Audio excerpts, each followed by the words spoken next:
Hello, good morning, and welcome. This is Sunrise. I'm Ayo Makinde, and guess what? It's election day today, and I think that's actually a good place to start to begin to have this conversation and to also bring some things to your mind. First of all, election day in Lagos for the local government elections. There are elections into the 20 local governments and 13 local council development areas in the city in the Lagos state, well, known as a center of excellence. Something you might also, a number of things you might also want to know about the election today is, first of all, the fact that your local government chairman and your councillor is closer to you than the president is, even the state government, no, and than even the State House of Assembly representative, your employee in the State House of Assembly. I think that is one very important thing for us all to pay attention to. And elections are going to be held to elect 57 chairpersons and 376 councillors across the 20 local government areas and 37 local council development areas in the state. There are more than 13,000 polling units in Lagos, and that's a significant expansion compared to previous elections. More than 7 million of us Lagosians should be voting today. And historically, and this is what's a little disappointing, historically, local government elections are hardly patronized. And guess what? We all look to the federal government. Let me tell you one of the reasons that you need to pay attention to the local government level. We all shout and cry that the president needs to do better with the economy and all of that. But are you aware that in the past 1 year, more than 4 trillion naira of local government money has gone into the state's joint local government elections accounts, which is, of course, supervised by the states? Do you feel it? And how does that make you feel? The reason any local government authority, be it chairman, councillor, whoever, can run riots or can run roughshod over us is because we didn't employ them in the first place. And if we didn't employ them, we can't call them out. So imagine a population of 7 million in Lagos alone. Let's just say it's 7 million. There are more than 20 million people in Lagos according to available data, but let's say 7 million of us are registered to vote. And guess what? About 10% of that number, historically, successively, have come out for local government elections. Now that's how many people? So let's say about 700,000 people employing all of these people, 57 local government chairmen and 500 and something councillors to govern 22 million odd people in the city of Lagos. Now, if they don't do right by us, do we have a right to complain? So I advise, please, go and look for your voter card. Your polling booth is not too far away. Choose someone you know should be able to get things done for you. Don't vote out of vendetta or anything. That's my advice. Vote with, what they say, common sense. Let's go out and vote. The roads are short anyway, so there is no going out anywhere. If you are in a traffic now, it is because you shouldn't be on the road in the first place. I understand that right now, inward Lagos, all the roads are shut. So there's a heavy traffic already, a heavy build-up of traffic already, and before that abates, it's going to take quite a bit. So I want to advise, let's go out and vote. Vote for someone you know has the brain. Otherwise, and as some people have said, the worst of us are governed by the best of us. Beg your pardon. Yes, the worst of us govern the best of us. Now, is that what you want? And this is just for Lagos. And I don't know how many other states are ramping up for their own local government elections. And what's more disturbing, it's been 1 year since the Supreme Court made that ruling. That's July 11 last year. And today is what? July 12? It was 1 year yesterday. And what difference has it made that the federal government, according to even the state governments themselves, have a lot more money now to do whatever they need to do and a lot of money to send to the local government areas, and we're still where we are. So let's do ourselves a favor. Let's, if you are proud, a proud Lagosian, as many of us claim to be, do right by the state. Go out and vote and let the people, the politicians know that the people have risen up. The fact that you have everything you need does not mean that some people don't need your help, even if all you can give them is your vote. Please go out. The polling booths are ready, they are open, and they're going to be open until about 3 o'clock, and there is no movement until that time. So let's do ourselves a favor.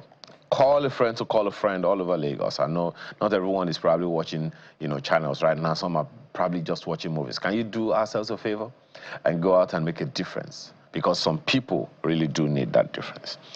Okay, and I also want to ask, if you have anything, you observe anything in your locality, send us a message. There is an email address on the screen, and there is that X account. You can send us a message on X and send us an email to let us know what's going on in that area. And we'll let them know, we'll let the authorities know. The police are all over the place. They've been planning for this for a while now. So let's go out and do our best. Now, we understand that of the 19 registered political parties, 15 of them are contesting in this election. So you have at least 15 options all over Lagos. 15,000 plus local government polling units. Beg your pardon, 13,000 plus polling units all over the city of Lagos. So let's do ourselves a favor about that. Now, have you heard about Enugu Air? Well, we understand that it is the handiwork of course, the state government in Enugu State, and there is the full backing of the federal government on that. How, of course, some of us will remember Kano Ibiam, airport. No, there is a lot that is happening in various parts of the nation. The question you want to ask yourself is, what am I doing to be a part of the process to make Nigeria better? Well, Enugu State is one of those states now, starting its own airport. Akwa Ibom has started his. How far is that going to go? 3 aircrafts commissioned. I guess we'll wait to see how all of that pans out. Now, we're talking about local government administrations in Lagos.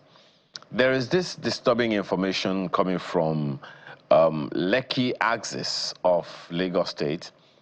Some people are calling the attention of the Lagos State government to the Lekki-Ekpa Expressway, specifically the stretch between the second toll gate and Chevron. The state of that road is, as some people believe, extremely regrettable, very poor, and presents significant difficulties for all roads. Oh, by the way, this is Adeniji Adele polling unit, and a polling unit around Adeniji Adele on the Lagos Island. So please, let's troop out. Encourage anyone, anywhere to go out and vote. Don't tell yourself, oh, they've already made up their minds. If you are there to cast your vote and you stay there to count your vote, that's not going to happen. Let's say an elderly woman, going out there to cast her vote. So what's stopping us? If you have your voter card, please use it. It's not just some ID card that you should be taking around. Okay? And please, we're going to be letting you in on more of this. And our reporters are spread all over the city of Lagos, going from place to place to ensure that we bring you all of the details that we can about this procedure. All over the city of Lagos, we'll be letting you know whatever is happening in your locality that we can't capture. Please send us a video, send us a message on X, and send us an email, attach a video, whatever it is. And even if it's just pictures, we'll be glad to let people know, call out the authorities about that. And this is Adeni Jones in Ikeja, one of the polling units around the place. You see, setup has started. Of course, this is not real time, so just to let you know that this took place a little while ago. Polling booths opened at 8 a.m. This is 9:10. And this one is Adeni Jones Primary School. You see, there is no excuse. All voters' names and pictures are right there displayed on the wall. And if you don't know, you'll be able to identify that right there at your own polling unit. So do us a favor. Send us your own pictures as well, some videos, whatever it is that you can get. There is no missing it. You will find your name here. Trust me, you will find your name there. Is it tedious? Hey, you ain't going anywhere anyway, other than to just sleep. And if somebody is sleeping, well, maybe the person can sleep until 10. But after that, please get up and go get this civic duty done. All right. Let's talk about the United States of America. A couple of things have been happening of late between Nigeria and the United States of America. One is the fact that it's now a 3-month visa limit per time. Well, a number of people are disturbed about that. Every time I have to go anywhere, particularly to the United States of America, I have to go, get a visa and all, every 3 months, okay? And what are the reasons given? Some reason, all of that is online. And then there is a second one, that all students, for verification, if you're a student going to study in the United States of America, you need to let your social media accounts be open, remove the privacy limit on it, and so that they can do some due diligence on you and all of that. And then the third one, of course, a big one, is that principle of reciprocity happening between Nigeria and the United States of America. And then there is that talk about Venezuelan deportees being sent to Nigeria. That okay, you know what? I'm just waiting for how the federal government is going to handle all of that. I'm just waiting because, on the one hand, what do students go to do in the United States of America? To study. Gosh, it's a good thing to go have experience of different parts of the world. It's an amazing thing, but dignity. Oh, gosh. Anyway, as I said, I'm waiting for how the federal government is going to handle all of that. The federal government has spoken. The foreign minister of Foreign Affairs has spoken about the Venezuelan deportees that, look, no country can mandate Nigeria to take on any deportee. We'll wait for how the U.S. or whoever is going to respond to that. There's been that acceptance or denial by the United States of America's embassy in Lagos or in Nigeria about that principle of reciprocity thing. Whatever is happening is definitely not known. But hey, you know what? As I said, those 4 issues, dear federal government, I'm waiting for how we're going to resolve it in a way that protects the dignity and integrity of the Federal Republic of Nigeria. So do me a favor, grab your cup of cocoa. I got my own flask here. I'll be right back in a moment to take on the issues for the day. Stay with us. A year ago, Nigeria witnessed what many hailed as a turning point for grassroots governance in Nigeria. The Supreme Court delivered a bold ruling affirming the constitutional autonomy of local government across the country.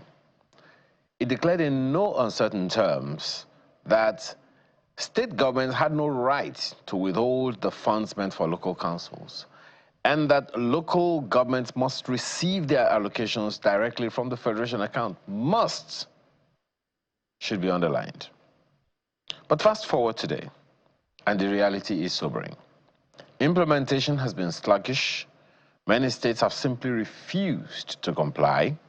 Caretaker committees remain in place in a number of localities here and there. And at the grassroots, many Nigerians are still waiting to see the change that was promised. How far so far? Questions to ask. Why has the Supreme Court really not delivered the transformation we hoped for? Who is resisting the change, and at what cost to everyday Nigerians? And more importantly, what needs to be done now? In a country where we have an Algon, a NOLGE, and a few other civil society organizations with direct focus on grassroots governance in the country, how come we're where we are? Well, three gentlemen join us this morning. Let's begin with Dr. Otive Buzo, who is Executive Director, African Center for Leadership, Strategy and Development, Center LSD. He joins us from our Abuja studio. Thank you so much for joining us this morning, Doctor. Of Center LSD. It's yes, my pleasure. yeah. And we also have Mr. John Mutu, who is Executive Director, African Parliamentary Resource Center, also right beside him. Both of them in our Abuja. Mr. Mutu, thank you so much for joining us this morning. Okay. Thank you so much, Ayo. Good morning, Nigerians. Good morning. So while we're talking about local government administration autonomy, let's let you know what's happening in Lagos right now very quickly before we plunge into the conversation. And what we can tell you is, as a result of the traffic backlog, as you can see, this is Ojudu Berger, and it's because, as we told you earlier, Lagos is on quote-unquote lockdown. No movements in and out, and these ones are supposedly coming from outside of Lagos, and that is the traffic. So, as we mentioned earlier, there are no movements, and the police will tell you that, look, you just got to be careful in the city of Lagos today. Any criminal intending to foment any kind of trouble, be on standby, because we are also on standby, and I don't think any one of us wants to go there. So that is the current reality. The police are stopping some people to check, what's going on, and you see that it's not just still pictures. It's there are people moving on the screen, so it is real. Lagos means business as far as these local council elections are concerned. And several questions to be asked about how this is going to benefit the people. So if this effort has been made, ignore whatever the naysayers, the things that you may have known. Let's go out and vote. It is safe to go out and vote, no matter where you are in the city of Lagos. Please go out and vote, and all of us will be the better for it.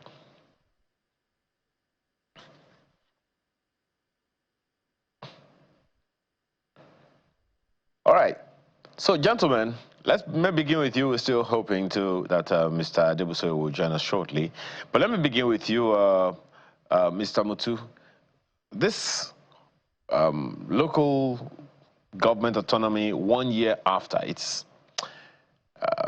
how does it come across to you? There were many expectations as to how quickly this would be resolved. And I know that you held quite a number of sessions, about how this should go and what could get in the way. What are your readings about how far so far?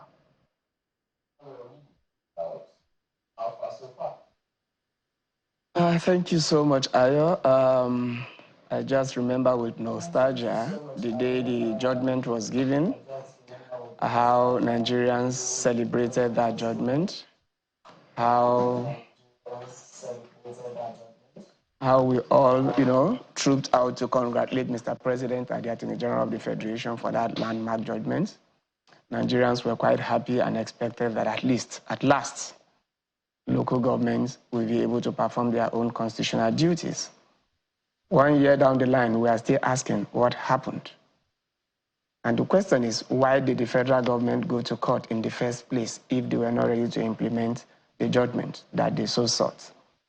That for me is more of a worry, a worry that our democracy is under threat, a worry that our governance framework is under existential threat, because the judiciary serves two purposes.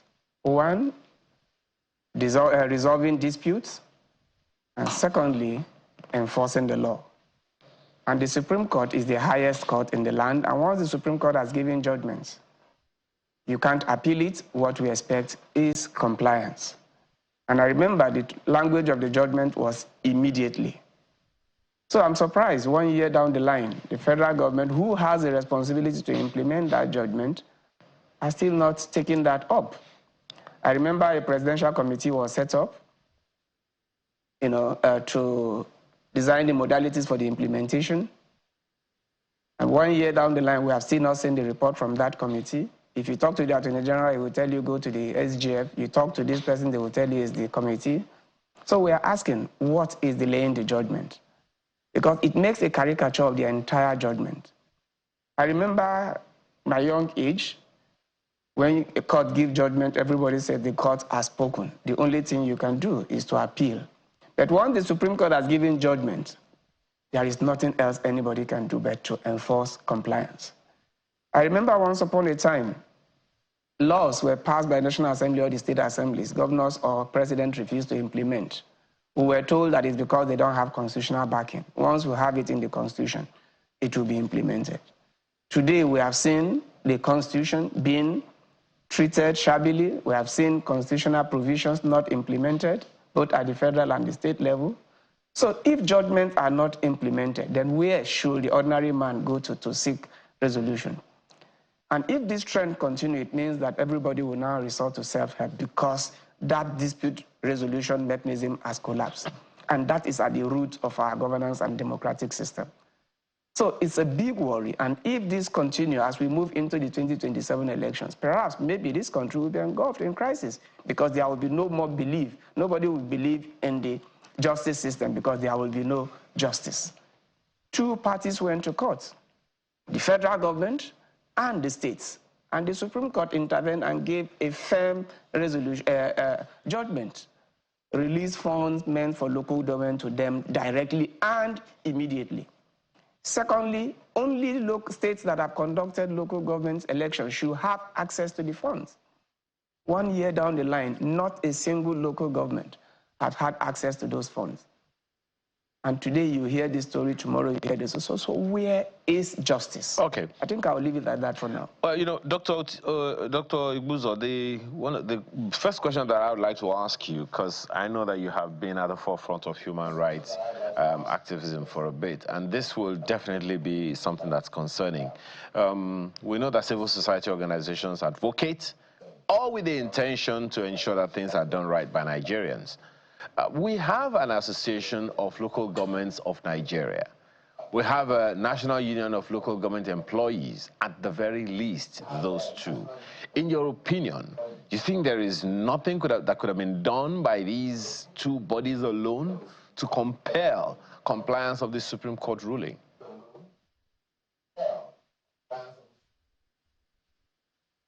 Yeah, thank you very much. I think that I agree completely with John Mutu that what is happening is worrisome, but to me, it's not altogether surprising because it reflects the crisis of governance that is happening across the world. It reflects the democratic backsliding that we're witnessing across the world, and it reflects the elite capture of the state that we're witnessing across the world, especially in some countries like Nigeria. Civil society organizations have always been in the forefront of advocating for human rights, for justice, for accountability, and for good governance. Argon and Nuge have been in the forefront of advocating for local government autonomy. However, it is not in their place to implement Supreme Court judgment. It's not in their place to enforce. They can only advocate. But like I said earlier, what is happening is a pattern and reflects crisis. And like John Mutu said, when we have a country where constitutions are breached without consideration, where judgments are ignored, and where what the ruling elite are doing is quite different from what ordinary citizens see, then it is a cause for concern. A few examples may suffice. In 2007, the National Assembly promulgated a Public Procurement Act 2007, which gives a recommendation, or which provides that there should be a procurement council for the country, made up of chairman and members, including a representative of civil society and media. From 2007 to 2025, a period of 18 years. 18 years. He survived Jonathan administration. It survived Yaradua. He survived Jonathan. He survived Buhari, and he has entered the Tinubu administration. Federal government has refused to implement that law. If you look at the Supreme Court judgment, you know, it also reflects a crisis within the judiciary and a crisis within the legislature. Because the Supreme Court judgment said that the money should be paid directly to the local government. Yet, there is still a provision in which stipulates that there should be a joint account of state and local government through which all monies, that is the work of the Constitution, all monies will be paid. In fact, because the Constitution drafters envisaged that federal government will give allocation to local government, state governments will give allocation to local governments. But the reality we see is that state governments, instead of putting their own allocation, are now using the money from local government. In a decent system, after the Supreme Court judgment, the Parliament will immediately, to comply, you know, amend such sections of the Constitution to be in tandem with the jurisprudence and law. But what we see today, I want us to know that it's a pattern and historical, because the origin of local government itself came from undemocratic practice of the colonial administration.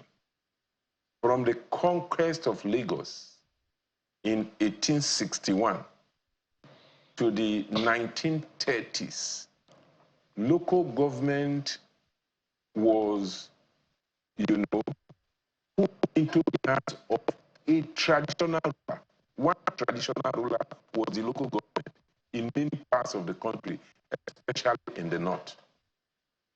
From 1930s to 1940s, there were a kind of some administrative, some reforms to ensure that it's not just one chief that is the local government, and they formed what they call chief in council and chief and council. The difference is that in chief in council, if the decisions of the council, the chief does not agree with it, he will override. But chief and council, the chief or the traditional ruler must abide by it. And then we went on to 1950 Eastern Nigeria Local Government Ordinance, 1952 Western Government Local Government Law, and 1954 Northern Nigeria Native Authority Ordinance. All of these are attempts to democratize the local government, which culminated in the 1976 local government reform that unified local government across the country. And then we came to 1979, when local government became a constitutional provision, and it provided that local government should be elected. And from 1976, establishment of local government as a third tier of government was constitutionalized in 1979. But what did we see? During the Shagari administration actually introduced the concept of sole administrator. When the constitution says that local government should be by election, so then the executive will appoint sole administrators. And then that happened throughout the military regime, even though Babangida administration had tried to introduce this same reform we are talking about now, by paying local government directly. So what am I trying to establish? That what we see is a pattern. But does that mean, Dr. Igbuzo, does that mean that we are helpless? My apologies if you can hear me. A pattern of not following laws. Dr. Igbuzo, if you can hear me, I agree. Does that mean that we are stuck? Does that mean that we have no other way to go from here? Does that mean that we are hopeless? Who else is going to enforce this? If it is the job of the AGF and then or the SGF or something, what politics is being played? In fact, let me ask you, Mr. Mutu. So you may want to respond to what Dr. Igbuzo said about whether or not the ALGON, Association of Local Governments of Nigeria, could have done something, or whether NOLGE had the capacity to compel. Because in some cases, you know, Mr. Mutu, by now, NLC would have gone on strike and some stuff would have been done. Are we completely hopeless? Are we completely helpless?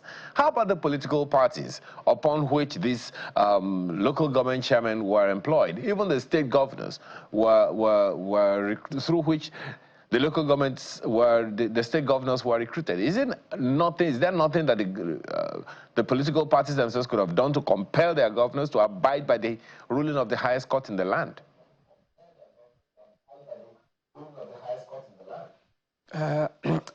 For me, if you ask me, I don't want to sound pessimistic, but the truth of the matter is that we are in a hopeless situation.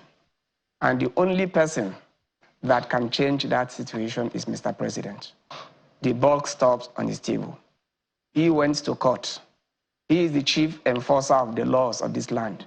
He is the person that has the power and the authority to protect the sanctity of the law.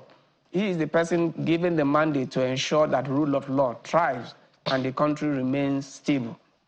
And if Mr. President has gone to court through his Attorney General and judgment has been given, who was that judgment directed at? It was directed at him. Implement immediately. Funds meant for local government should be paid directly to each local government. Who are we? It's not the governors. It's not NOLGE. It's not ALGON. And it's simple. A simple directive from the Accountant General. Stop all payments into JAC and pay to that local government directly. And what is required is all the local government present your account details for the monies to be credited. What is the rocket science about that? Okay, presidential committee in Nigeria will always set up committee. A presidential committee was set up to look at the modalities of implementation. And one of the issues that came out at that period was that, look, the timing, we are ready to implement, but the timing, there are certain operational issues that need to be put in place. While those account details are being fine-tuned and those operational issues are being fine-tuned, there is need to ensure that the machinery of governance does not grind to a halt, payment of teachers, local government workers. So from what we had, a 3-month moratorium was given to allow those operational issues. 3 months has become 1 year. So we are asking, Mr. President, what is stopping you from enforcing that judgment or implementing that judgment? We hear today CBN has said you must provide accounts. We hear tomorrow that you must provide audited accounts. Those were not part of the judgment. Those are your internal workings, that the matter is implement. And I also remember the part that this judgment that was directed at the state governors. Over 95% of them have already done that. Local government elections must be conducted. And you also saw how governors quickly mobilized to conduct, because it was a prerequisite. If you want to continue to get this money, one, monies must go to you directly, but it's not automatic. For you to get that money, local government election must come, because with no local government that has caretaker committee or sole administrator should benefit from it. Those were the two issues.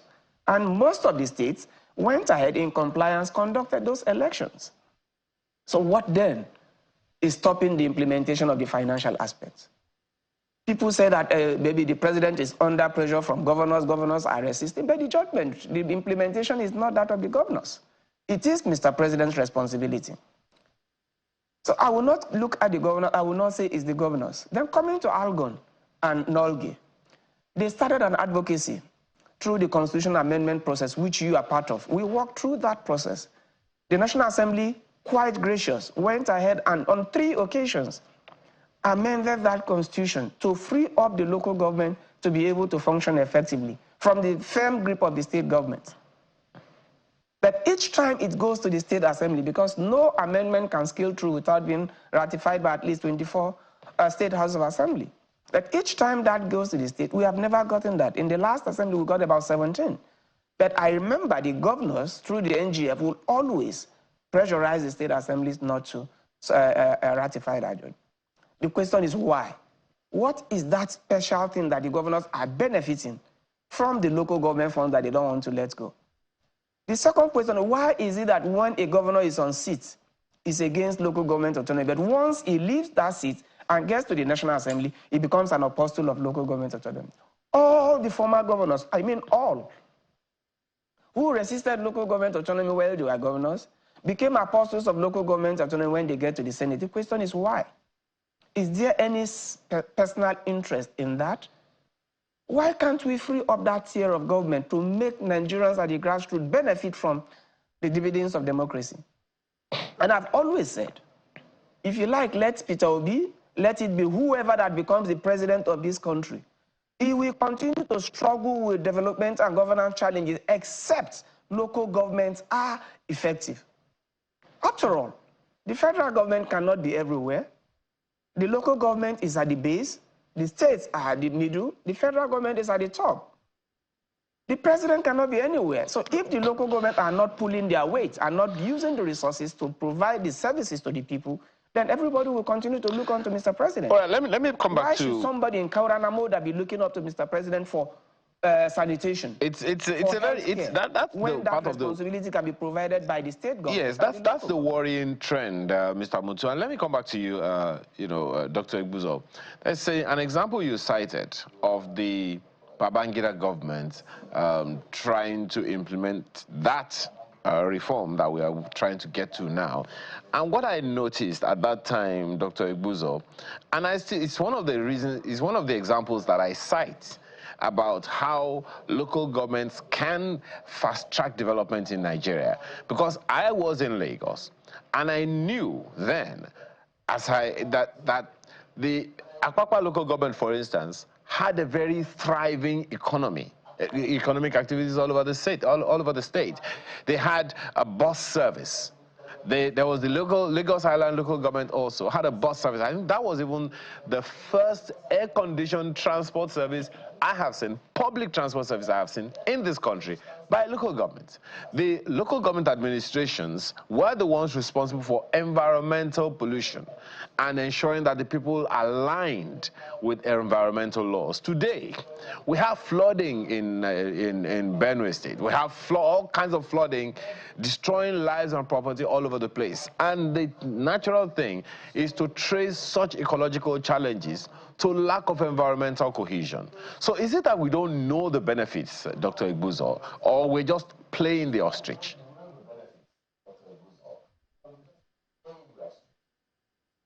I don't think that the reason is that we don't know the benefits. I think everyone who is a little bit knowledgeable knows that local governance is important and is necessary. In fact, all over the world, the concept of governance at the local level is well established. In some jurisdictions, it is local administration, where the local administration is appointed by other governments. But in some jurisdictions like Nigeria, it's local government, and they are elected just like the state government and the federal government. That is why in Nigeria, we call local government as the third tier of government. And it is not because people don't know that if local government works, there will be benefit to the citizens. If you look at the Constitution and you look at the functions of the local government, you will know that many of the problems we have as a country emanate from the fact that the basic things that local government are supposed to do is not being done. In many of the places, even in cities, street naming, you know, birth registration, marriage registration, death registration, simple things that are necessary from modern governance, you know, they are not being done and nobody cares about those things.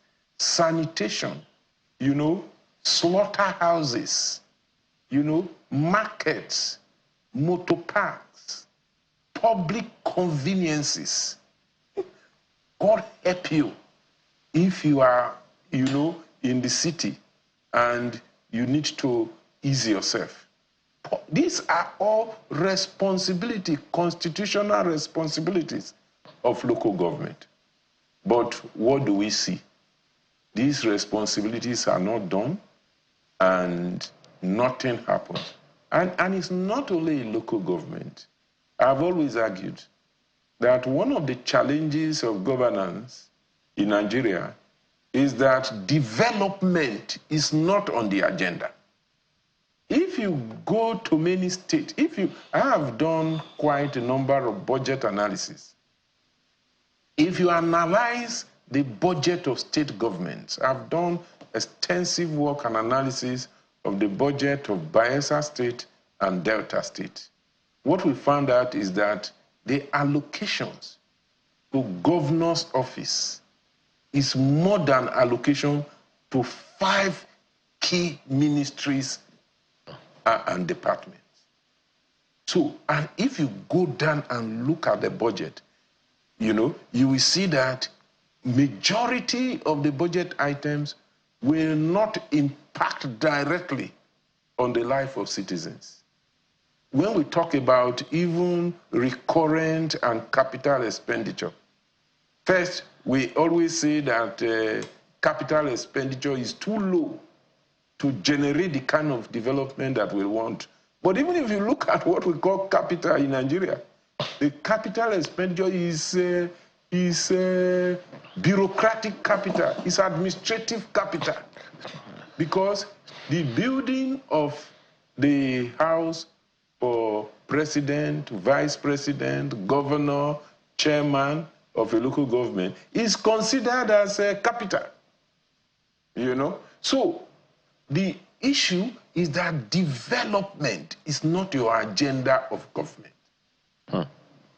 What we need to do to change the narrative, both at the local government, the state government, and federal government, is to ensure that there is more accountability. And all over the world, there are 5 mechanisms for accountability. Number 1 is internal systems within ministries, departments, and agencies in terms of procurement procedures, financial circulars, ethics, ethical framework, and monitoring and evaluation. Number 2 is legislative oversight. For this legislation, both councillors, you know, councillors are local government. Anytime they want to impeach the chairman, it's because the chairman have not given them money. You don't see councillors debate budget, approve budget, and do oversight. So legislative oversight is key at the council level, at the state level, at the federal level. The third is independent institutions like the ICPC, EFCC. The fourth is the media. Responsibility to hold government account. And five is citizens group, and civil society organization. The challenge we have in Nigeria is that all of these five are not operating at optimum. In fact, there is a video trending on the social media now of a clerk of a committee in the National Assembly who argued that oversight in Nigeria is useless because the body you are doing oversight for will provide the ticket for your this thing. They will provide fund accommodation for you, and when they go there, they will give you money. And then when they come back, the chairman of the committee will doctor the report. It's on time. So until these five things, and that's why I'm even saying that this direct allocation to local government must be accompanied by strengthening of these five mechanisms. Otherwise, you will create another monster at the local level. Well, one of the let me take some messages that have since come in, gentlemen, for us to have this conversation. Tom Egbele has this message, says the non-implementation of the Supreme Court verdict is a dent on the image of the federal government of Nigeria. This matter and many others precipitate anarchy that is waiting to set in. It takes a nation to slug it out with despots and to say enough is enough. Mr. Mutu, you want to quickly comment on that?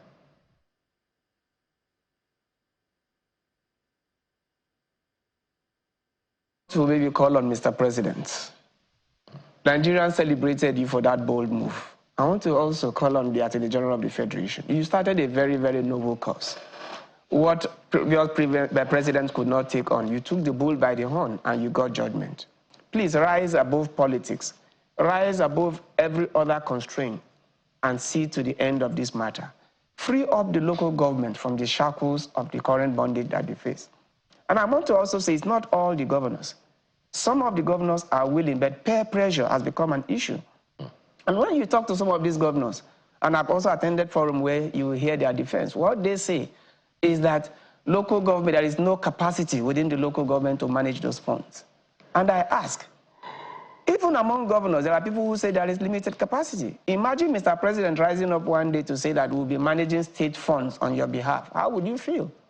Build the capacity. Absolutely. It is the state that conducts local government election. It is your political, you are part of the leaders that determine who becomes the chairman. Nominate people with capacity. Make sure you nominate people with the right capacity to manage the local government. So that the right people are there to manage. So that excuse does not hold ground. Well, Mr. Mutu, on that, some of these local government chairmen became governors. My apologies, somebody Mr. like Mutu. Wike was a local government chairman. If you remember one of the things that I said chairman that became governors. Well, just a second, Mr. Mutu, if you can hear me. That's one of the reasons that I was asking the other time. Couldn't the political parties themselves have insisted that their governors, employed by the people through the recruiting platform of those political parties, couldn't they have compelled their governors to ensure that the needful is done? But unfortunately, that is what we should have expected, but you know the reality. Okay. In a situation where you say the governor is the leader of the party, the governor and the president determine who becomes the chairman and who becomes who in a political. Well, there's another problem you just listed there. Don't have the influence. I have two other. The political parties are funded by the governor and the president. So how do you expect them to do that, perform that role? I was afraid you would say that. Let me also add here. Sorry, Ayo, before you go on. Okay. Go ahead. Go ahead. Okay, what I wanted to add is that Algon as an institution is an association, right? And the membership of that association is elected local government chairmen. And these elected local government chairmen, each of them are under the control of the governors.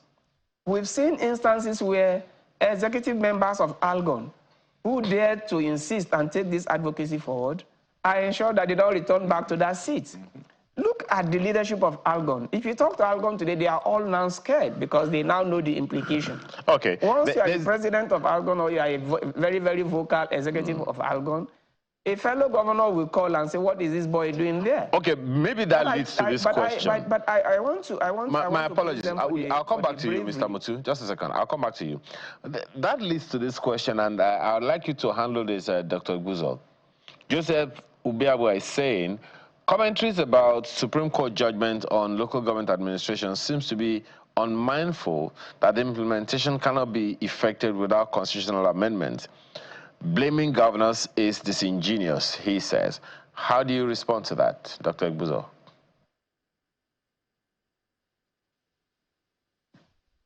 You know, I addressed that earlier, that there is a constitutional provision which is yet to be amended that says all funds should be paid into the state joint account. The joint account. The JAC. Yep. The JAC. But, you know, I don't think that it stops the implementation of the Supreme Court judgment. The Supreme Court, the fact that money should be paid into the joint account does not completely eliminate the need for local governments to receive their allocations as stated by the Supreme Court. But like I said earlier, yeah, I think I agree that it will necessitate the amendment of that section of the Constitution. And the National Assembly should rise to the occasion. Okay. But a judgment has been made.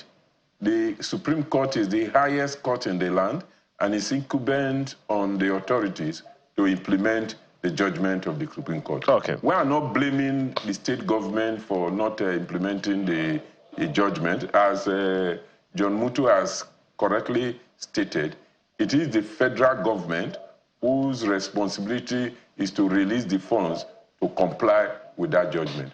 But what we see is that the federal government is pandering to the issues, because we've read in the report that the governors has made some complaints to the president, and the president is listening to those complaints.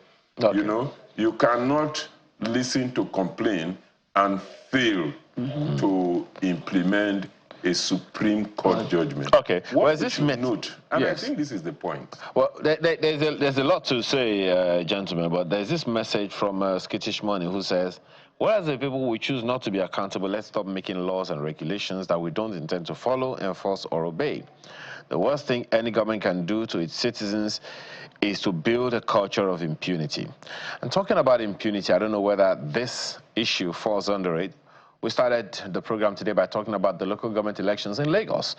And we understand that presiding officers and election officials are unable to leave for their stations because of inadequate supply of vehicles to transport them at the Ikosi Isheri Local Council Development Area. Speaking to one of the officers, it appears the transport provider was asked to provide a certain number of vehicles, which he claims he did, but the buses still weren't enough to transport all election officials. Last year, staff struggled to get into a bus. Some are hanging from the door of the bus. Some election officers have resorted to trekking to their polling stations. And one even said, they told us it's not far from here, so we can trek there.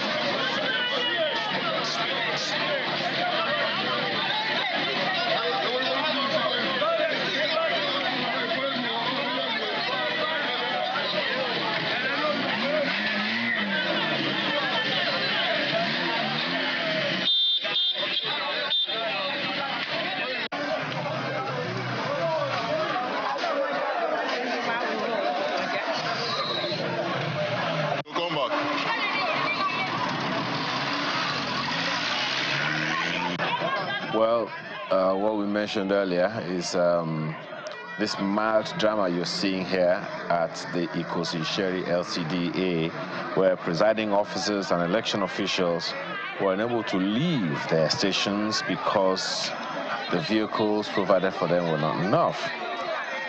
We spoke with one of the officers who said the transport provider seems to not have been able to provide a number of buses that were required. But even though he did, the vehicles are still not enough.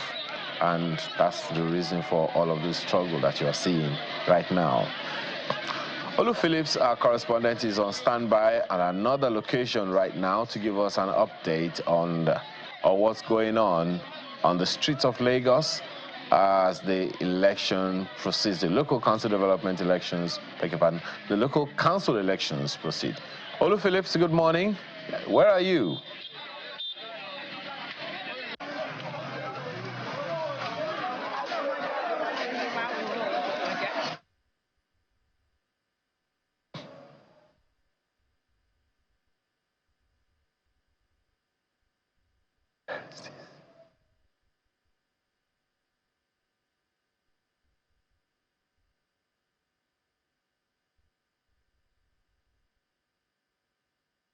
Location.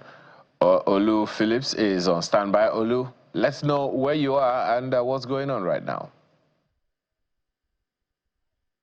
Good morning. I think the safe place to start is to talk about the relief we have this morning. In the last 2-3 days and 1 week in Lagos, traffic has been very, very harrowing, and it has to do with the construction or reconstruction and maintenance on the bridge around Ogudu. So those who tried to get home yesterday, very late in the evening, midnight, 1 a.m., people were still in traffic on the Ikorodu Road, on the Oshodi axis, or Uroshoki axis. And so it's such a relief to see that Lagos can be this calm. We look forward to times like this as journalists, where you can actually drive and get to all your centers in one bit. But talking about what's happening here today, we've been to a couple of polling units today, and we've just seen, other than the officers, electoral officers and polling officers, we've not seen voters coming to either have their accreditation done or even voting, as it were. So we tried to figure out what's going on. We drove to the Ikeja local government secretariat, and we still noticed that materials are still yet to, some materials, especially the voting materials, are yet to leave the secretariat. We actually had pictures and videos captured of officers trying to leave, buses waiting to be loaded with officers and those who are, and the materials, sensitive materials, as it were. So that's the situation. Other than people having to stay back at home, activities around here under Ikeja Bridge where we are, those who are eating, those who are playing music, and I don't know if these are not voting age people, but we're not seeing that activity. Yeah, you can say it's a local government election, but politics is local, governance is local, development is local, so this is very critical. And if you take into consideration what the direction of government is, as it were, when it tries to do something around local government autonomy, perhaps this is the first local government elections that have been held after that Supreme Court judgment, giving very strong autonomy to the local government. So this should be a real test of what governance should be in terms of elective positions and those to be elected. And I should assume that citizens should actually pay more attention to these kind of elections. Ayo. Well, that's a good play. In fact, that's what we've been discussing following that Supreme Court ruling. It was exactly 1 year since yesterday. But from what you can see, what kind of turnout are you observing, Olu? You talked about some people who are supposedly of voting age, and they don't seem to be voting right now. From what you can see and what you know in the build-up to this very election day, do you see any semblance of voter education or voter awareness of what is happening this morning? Ayo, I don't know whose responsibility this is, other than the things we have tried to do here on Channels Television as a corporate organization, saddled with the responsibility of informing people daily through our live programs, through sunrise programs, morning brief, Politics Today in the evening, News at 10 flagship, telling people what to know, how to know what to know, what to do at what time. But when it comes to this issue around election, I don't understand why we kind of continue to see a lull and apathy on the part of those who actually should be making the change through their voter card. I don't know when that miracle is going to happen. They put in the say it's in the 80. I'm just going to flip the camera around so you see what we're talking about. So right behind me, you see a lot of activities. These are adults who are supposed to change the livelihood, their livelihood, the developmental structure of the country, participate in it, and be a part of it by a civic responsibility of just coming out for a few hours, make your vote count, cast it, and wait for the results. So at the end of the day, it seems like elections are just left into the hands of those who have clearly indicated to be party members.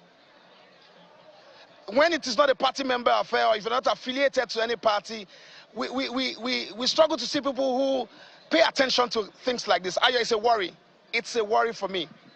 Well, it's a huge concern for everyone all over the nation, and let's just hope that at some point, all of us would realize that if we don't do our best, if we don't do our bit, that popular saying that the worst of us will continue to lead, the best of us will continue. Thank you so much, Olu, for your reporting, and I know that you're still all about town. We'll wait to hear more from you shortly. Yeah.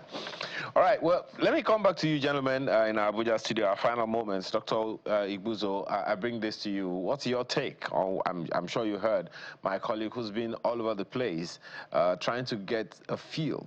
So, on the one hand, the federal government won a case in the Supreme Court for the benefit of the people. On the other hand, is the drama you have just heard about. Some kind of juxtaposition here?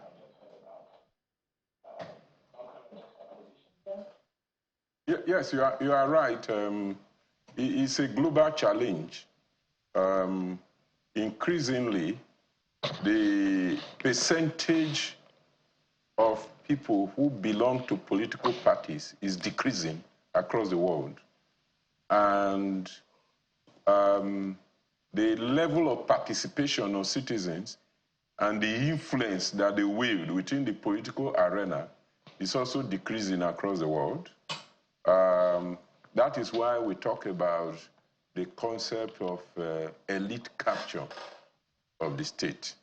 And in Nigeria, it is particularly worrying and disturbing because of the trend in elections, particularly in local government elections. What we have seen, Lagos State is having local government election today. In the 2023 elections, there were some political parties that in some of the elections had more votes than APC. But the normal thing we are going to see is that APC, because it's the government in power in Lagos State, is going to declare all the local government chairmen as APC candidate, all the councillors as APC candidate. And this is the pattern across the country. Okay. In Delta State, before the defection of the APC leaders to, PDP leaders to APC, when they conduct elections, even when the gubernatorial election, they declared elections, the declared result, we had about 60% for the gubernatorial election. We had 60%. Dr. Guzo, at least let the people come out and vote. Maybe if the people came out to vote, my apologies if you can hear me. Maybe if the people came out to vote, the voice of the people will be too loud for anyone to deny. But closing moments, as I said, Mr. Mutu, let me have you respond to this one very quickly. Kingsley Ogwuanyi is writing in and he says, I've been listening to your program on the local government autonomy. My take remains that as long as our judiciary depends on the political system rather than being independent institutions, implementation of most judgments will continue to be a political thing. If it doesn't benefit the political system, then it won't be implemented or obeyed. Kingsley believes that the judicial system is flawed completely and no hope for the common man anymore. I know you don't agree with him, but your final take on that one.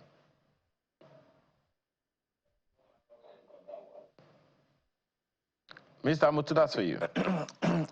Okay, maybe just to quickly frame 4 quick issues, not necessarily focus on that alone. Number 1, responding to the issue of the National Assembly amending the Constitution.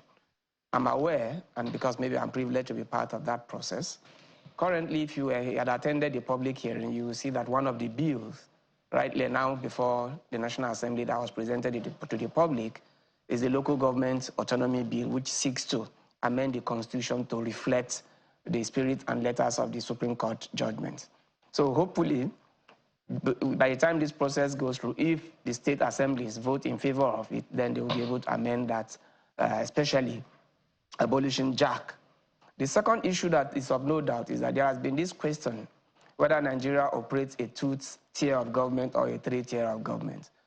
Do we have in our federal system, is it 2 tiers or 3 tiers? The Supreme Court judgment is clear on that we have 3 tiers of government, federal, state, and local government. So if we have 3 tiers of government, then all the tiers must be empowered to so act, with each of them with their clearly defined functions and mandates. And it's based on that the judgment says, let the fundings, payments, local government money should be paid directly to them. Just like the federal government gets its own share from the federation account, the state government gets its own share from their local government should also get their own directly. I think that is the idea. Number 3, for me, is also to mention that Mr. President has a responsibility to ensure that the confidence of the people on the judiciary, the sanctity of the judiciary is restored. And this is an urgent call. If people lose faith in the justice system, then people will begin to resort to self-help. Why do I need to go to courts? So in Nigeria, especially in the electoral system, what everybody now starts doing is, win by all means, let's meet in court. If you don't like, go to court. It's because people have lost faith in the judicial system. So the president has a responsibility to make sure that the rule of law prevails. Then the sanctity of the Constitution is also important. The Constitution, as amended, says that financial autonomy provides for the financial autonomy of the state houses of assembly and that of the judiciary. This was done as far back as the 9th Assembly. 4 years down the line, the state governments have refused to implement financial autonomy for state houses of assembly, have refused to release the monies meant for state houses of assembly directly to them. The same thing is happening with the local government. If we allow this trend to continue, it will not augur well for our democracy. And the second to the last one I want to mention is a call on their governors. You are leaders of our country.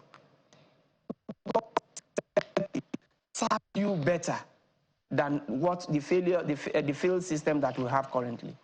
Most of the pressures, the crimes perpetrated in the state headquarters is by people who move from the rural areas. The rural-urban migration we are currently seeing is it has a direct correlation with the failure of governance at the local government level. Instead of going to the local government headquarters, everybody is now going to the state capital. It brings pressure on the infrastructure at the state level and also breeds crime in the state. Let there be a decentralization of activities, governance activities. Let all the local government be functional, and it will reduce pressure on the state government. And lastly, to the judiciary. They said the judiciary is the last hope of the common man. The judiciary really needs to rise to the occasion. Nigerians are losing faith in you fast. You must be clear on your judgment. If you say A, let your A be A. Don't allow judgment to be misinterpreted. Imagine the judgment that the Federal High Court judgment on the Natasha case. I was reading that judgment yesterday, and I heard a judge saying that I think, I believe. So what is the judgment? And that is why the National Assembly was saying we were waiting for the, what do they call it? The CTC, because we want to really understand. And when I looked at the CTC, I said, is this the judgment? Your judgment is supposed to be declaratory and not leaving room for people to apply their own That is why all the judgment across the country, you hear the judgment is given, every party will now be interpreting it to mean different things. There is a need for the Attorney General, Mr. President, and the judiciary to sit down to quickly arrest this situation before we get to the precipice. Well, gentlemen, it's should I call it another conversation starter? Because It's an endless one. Well, I have to thank you, gentlemen, for being here this morning. John Mutu is Executive Director, African Parliamentary Resource Center, as well as Dr. Ochive Igbuzo, who is Executive Director, African Center for Leadership, Strategy and Development, called Center LSD. Gentlemen, we appreciate your time this morning. Thank you very much. It's our pleasure. Thank you. A focus on the local government elections in Lagos when we return from this break.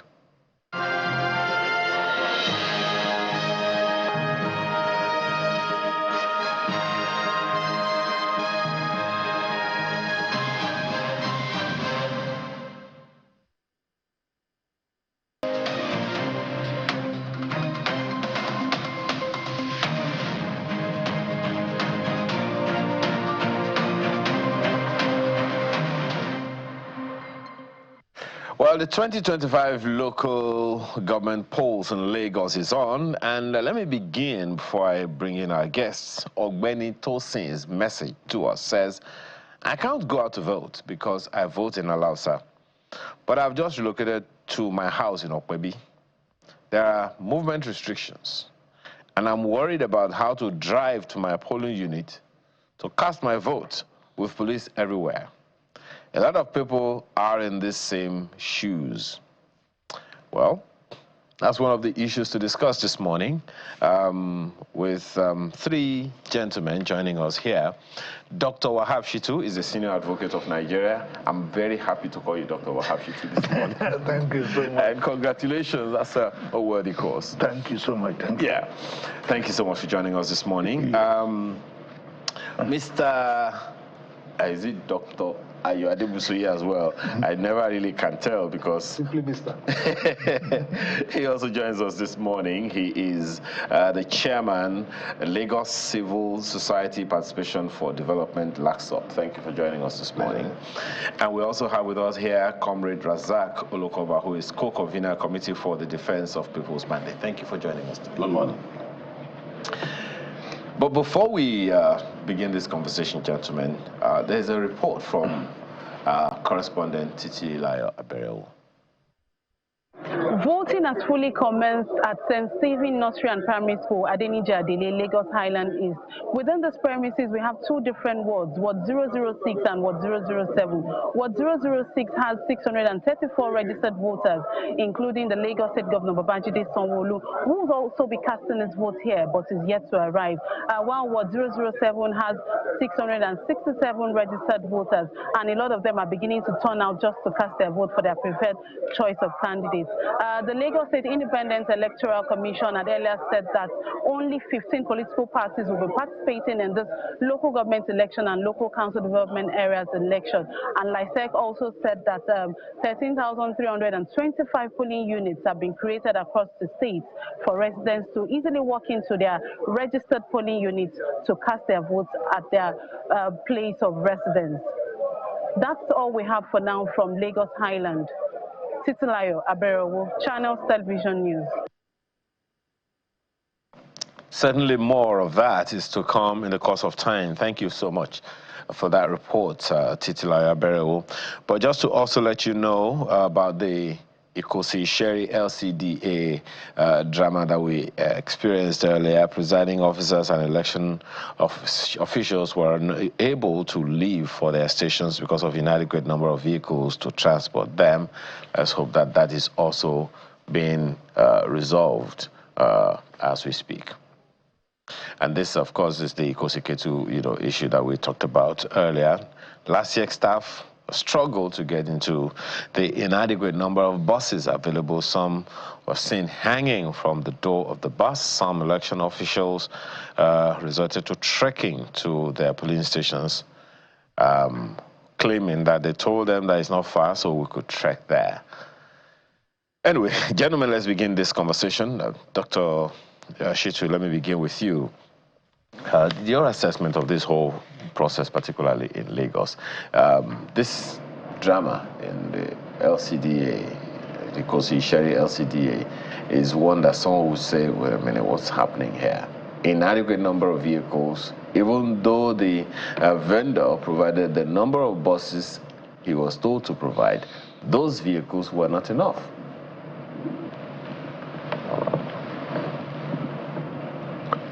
In terms of logistics, can you repeat the question? Clearly, of course, it's a logistic issue. It's a logistic issue. Well, it boils down to the quality of preparations and awareness for this very, very important election.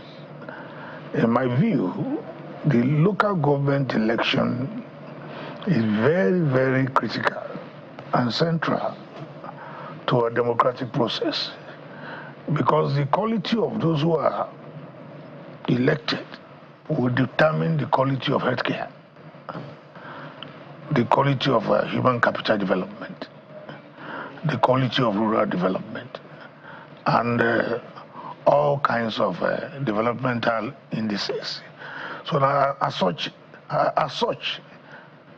there should be, enough preparations, not only from the level of those who are in charge of, conduct of the elections, but also by the people in terms of sensitization and political education. So I want to say that if we begin to witness these kind of hiccups,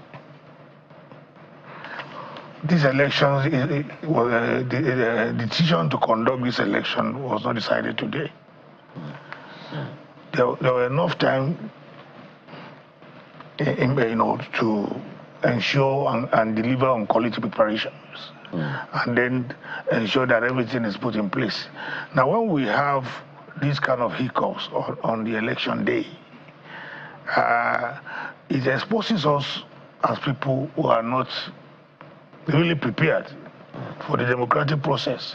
And if we are not prepared, and then what kind of signals are we sending to the rest of the world? I think we should begin to take our electoral process very, very seriously.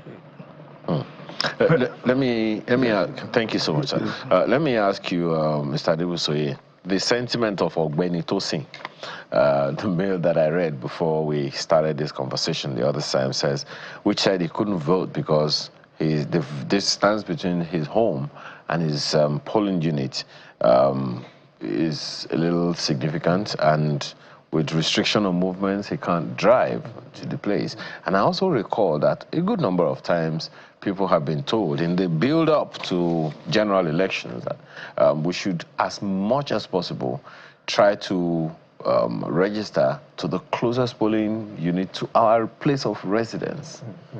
It's easier said than done, and I think especially in Lagos, where the reality of it is that during the times when you're doing the registration process, most people are at work, so a lot of times that's where you just go and do the registration, and because by the time you get back home, it's already in the evening. So I think it's one of those things where the whole electoral process, not just at the local government, even the federal, the same thing, especially in cities like Lagos, especially where persons are living very far away. In fact, some people may even be living in Ogun State, some are living somewhere else. And then when you now shut everything down and nobody can move, which is an aberration. Somehow we have to outgrow this thing of shutting everything down because we are doing elections. Even getting here to the studio, we have to pass through so many challenges to get here. So I think it's one of those things that both at the federal and state and local government elections, that has to be looked into. The fact that your card, you should be able to use it. Once you have your card, you should be able to. It should be easily transferable. But this issue of closing down, the whole state is the challenge, because then how do you move out? You can't even move as long as it's not within walking distance. You can't move. Well, we'll come to that, because it perhaps borders on the issues that people have had with politicians over time.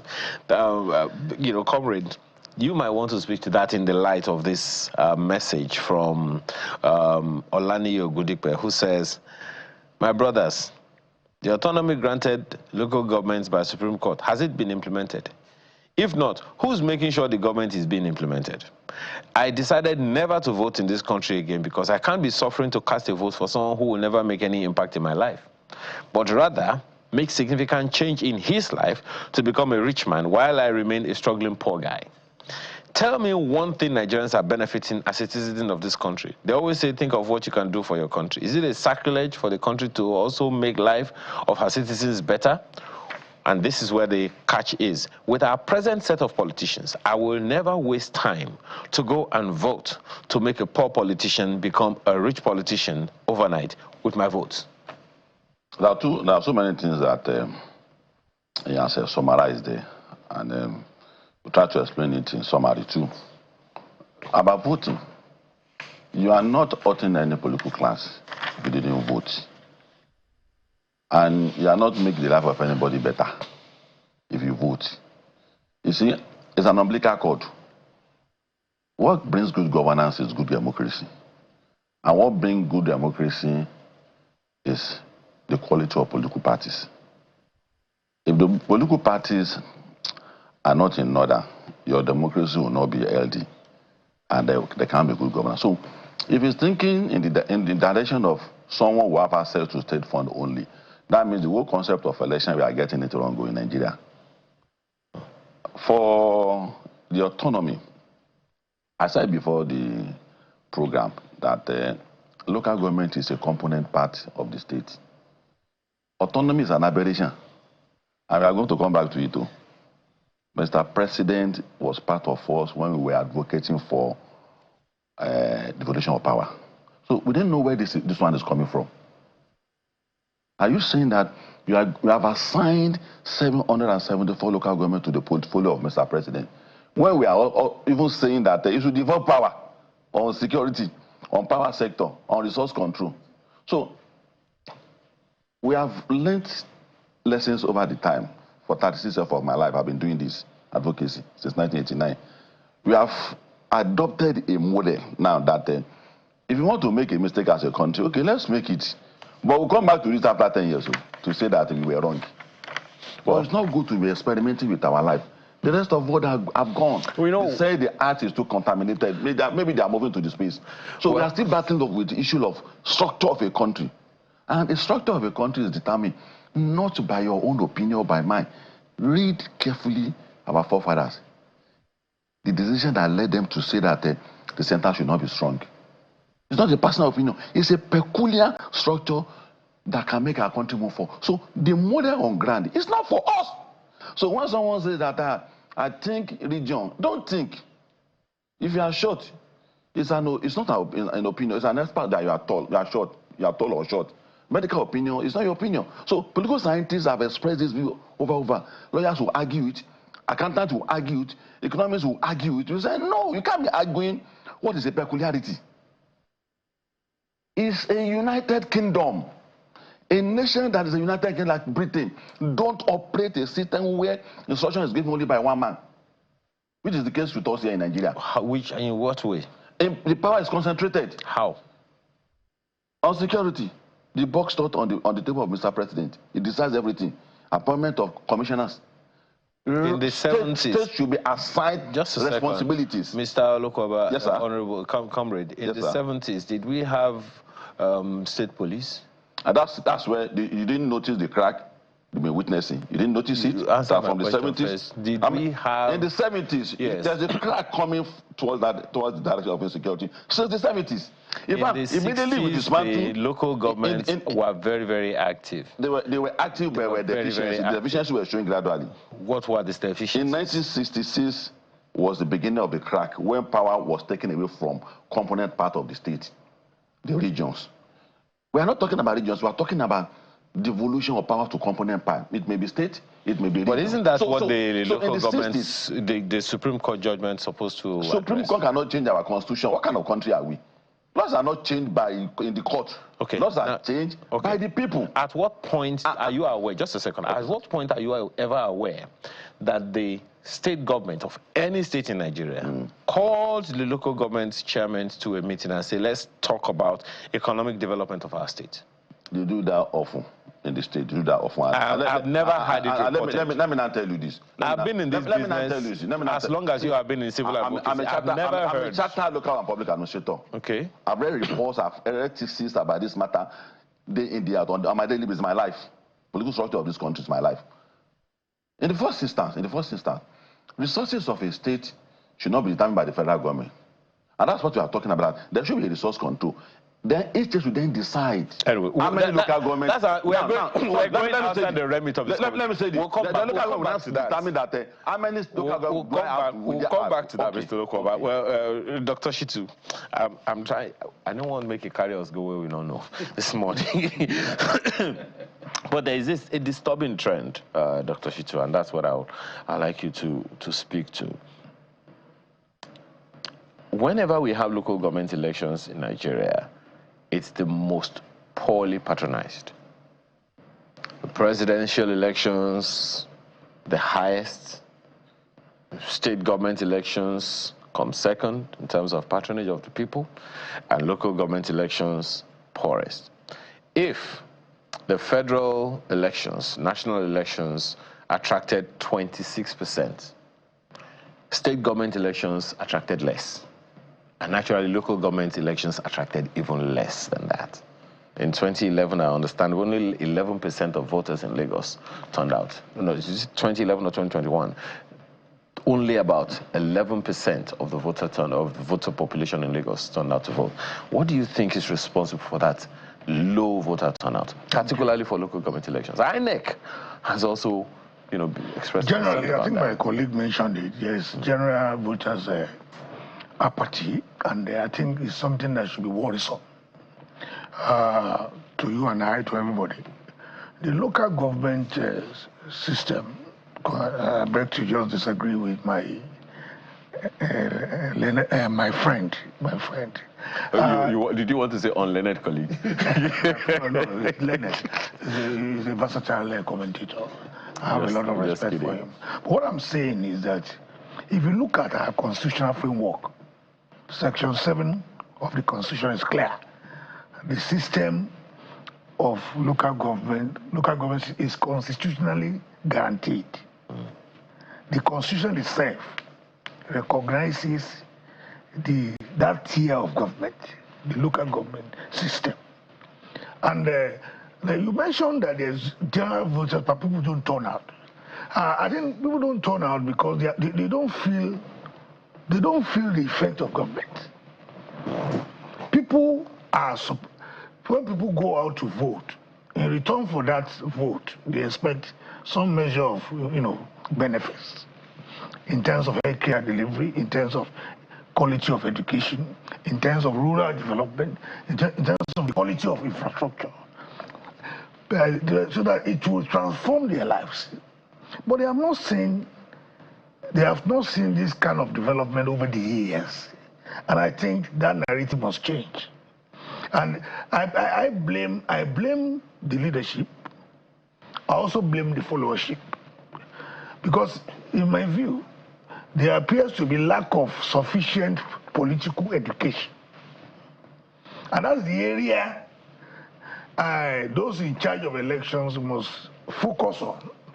It is when we talk of election management and conduct of elections, and then generally, it is not just about conducting elections. When we are not conducting elections, what is our INEC doing? At the various state levels, the independent electoral commissions at the various state levels, what are they doing? They should be busy with political education.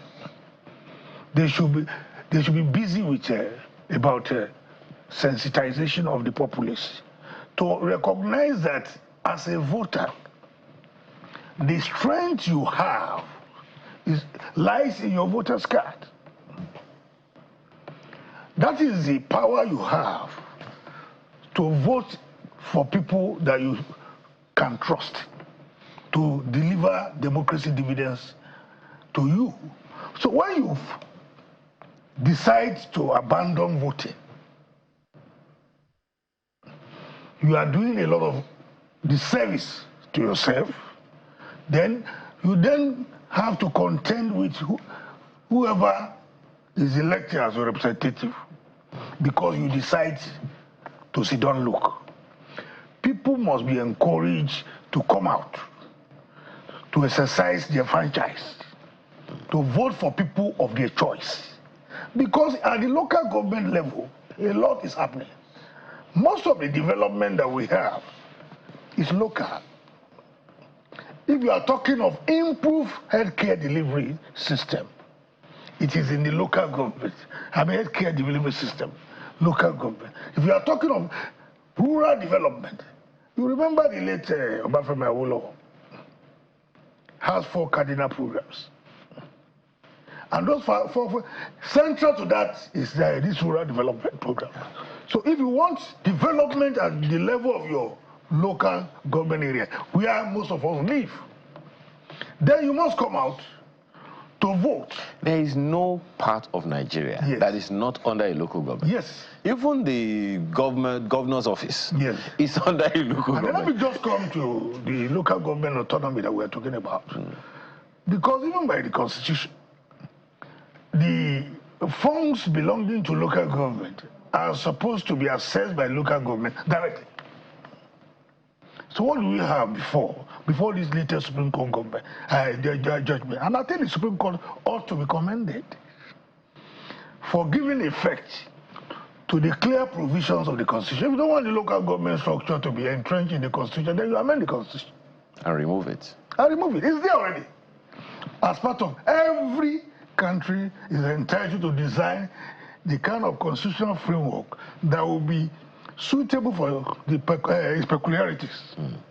You understand me? So we have said funds belonging to local ought to be assessed by local government councils. But what do we see before happening? These funds are paid to the state governments. And then most of those who are elected at various local government are cronies of state governments. So what happens is that they ask you, come and sign for 50 billion. And you sign for 50 million, whereas what comes to you at the end of the day is even less than 5 million. And then, meanwhile, you are entitled to 5 billion. Yeah, 5 billion. So, really, the people are sustained. Okay. But right now, with funds coming to the local government directly, you and I can monitor the process.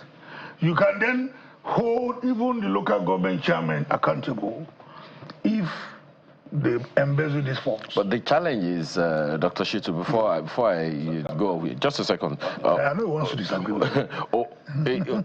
Over the past 1 year, this that you're talking about is not the reality people are expecting. That was the first conversation we had on the program this morning. The local government, the autonomy issue, excuse me, is still being applied in breach of the constitution, of the ruling of the Supreme Court. The fault cannot be placed at the doorstep of the judiciary. The judiciary has done its job. The Supreme Court justices have, made profound pronouncement that pay. You don't expect the Supreme Court justices or the judiciary to come and enforce. So who should be enforcing? You're a senior advocate. It's the executives who enforce. Executive being true is much. You know, they are clear. We have 3 tiers of government. The lawmaking body is the legislature. And the body to interpret the our laws is the judiciary. And the body to enforce our law is the executive. So if the political class decides to make a mockery of the judiciary, it is at their collective peril. You understand me? We have some of the best, one of the best judiciary in the entire wide world, this country, in terms of human resource capacity, in terms of brains that litter all our judiciaries. And they are doing their job. That pronouncement made by the Supreme Court is revolutionary and unprecedented, giving effect to our constitutional provisions. So you expect the judges to come and enforce it? Okay. Now, if that is not enforced, the judiciary themselves will not be the one to say, oh, they will cite anybody for contempt. There must be applications brought to the court to identify those who are breaching those provisions. And nobody should be above the law, except if you want this country to run, then we must enthrone a democracy governed by the rule of law. Okay. Not a democracy governed by the rule of the jungle. Okay. Well, just so we stay on the conversation, Mr. Adibusoye, let me come to you. Still on this issue, perhaps the challenge of accountability is something that also worries people, especially on a day that we're having elections into local government administration. 57 local government administrations in Lagos and more than 500 councillors, you know, with 15 political parties contesting.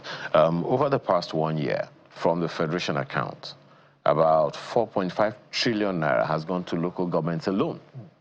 At least by if we divide by the way it ought to be, 4.5 trillion naira ought to have gone straight to the local government administrations, but hardly has that happened from what we're hearing from civil society organizations such as yourself. In that wise, wouldn't that also be one of the reasons that people are apathetic? Well, that's one of the things that one of the people, you know, responded to. Yeah. There's a disconnect right now between the citizens, the government, and those who are being governed. And once that is there, there's that sit-down look. Meanwhile, that's why over the years we've always been telling people, you self my government. When we talk of this governor, that person, everybody is part of the government. It's a civilian regime, and everybody can be elected. And right now, the challenge now, that apathy is developing to the extent, and especially at the local government level, which is, as Leonard Silk mentioned, actually the one that actually is directly concerning me and you. We're all concerned about what's happening in Abuja, but our day-to-day lives are more affected by what happens at the local government level. When you're talking about the refuse, the sanitation, this is a direct constitutional provision of a responsibility of the local government. And in Lagos, we've seen over the last few years, unfortunately, how they've dropped the ball. And why? Because they're still waiting for that state oversight to do what the local government should do. Everywhere we see all over the place on the streets, refuse everywhere. This local government. We're talking about basic healthcare, primary healthcare. That's the local government. But perhaps, my apologies, Mr. Uzik, perhaps one of the challenges here is the Nigerian, most of them, I still go back to refer to that mail. I forgot, you know, his name right now. I'll go back to look at it. It says, look, I'm not even sure who I'm going to vote for. Good. And so it also begs the question of the selection of the people to vote for. Because if you are CEO and I have to employ someone to supervise me as a CEO, because that's essentially what it is. Yeah. The local councillor, the councillor in my area, is like, well, even though he's supposed to be my employee, in a way, he's my boss, because he will make some policy somewhere that will affect my business and all of that. So doesn't it also beg the question of the quality of people that are fielded by the political parties? Yeah. I think that's what Dr. Shitu is speaking to, that the kind of people that are fielded is something that should concern. Yeah, but our people are disconnected. That's the main thing. Right now, we feel it's their business. And many of us feel, oh, it's the politics, it's a dirty business, etc.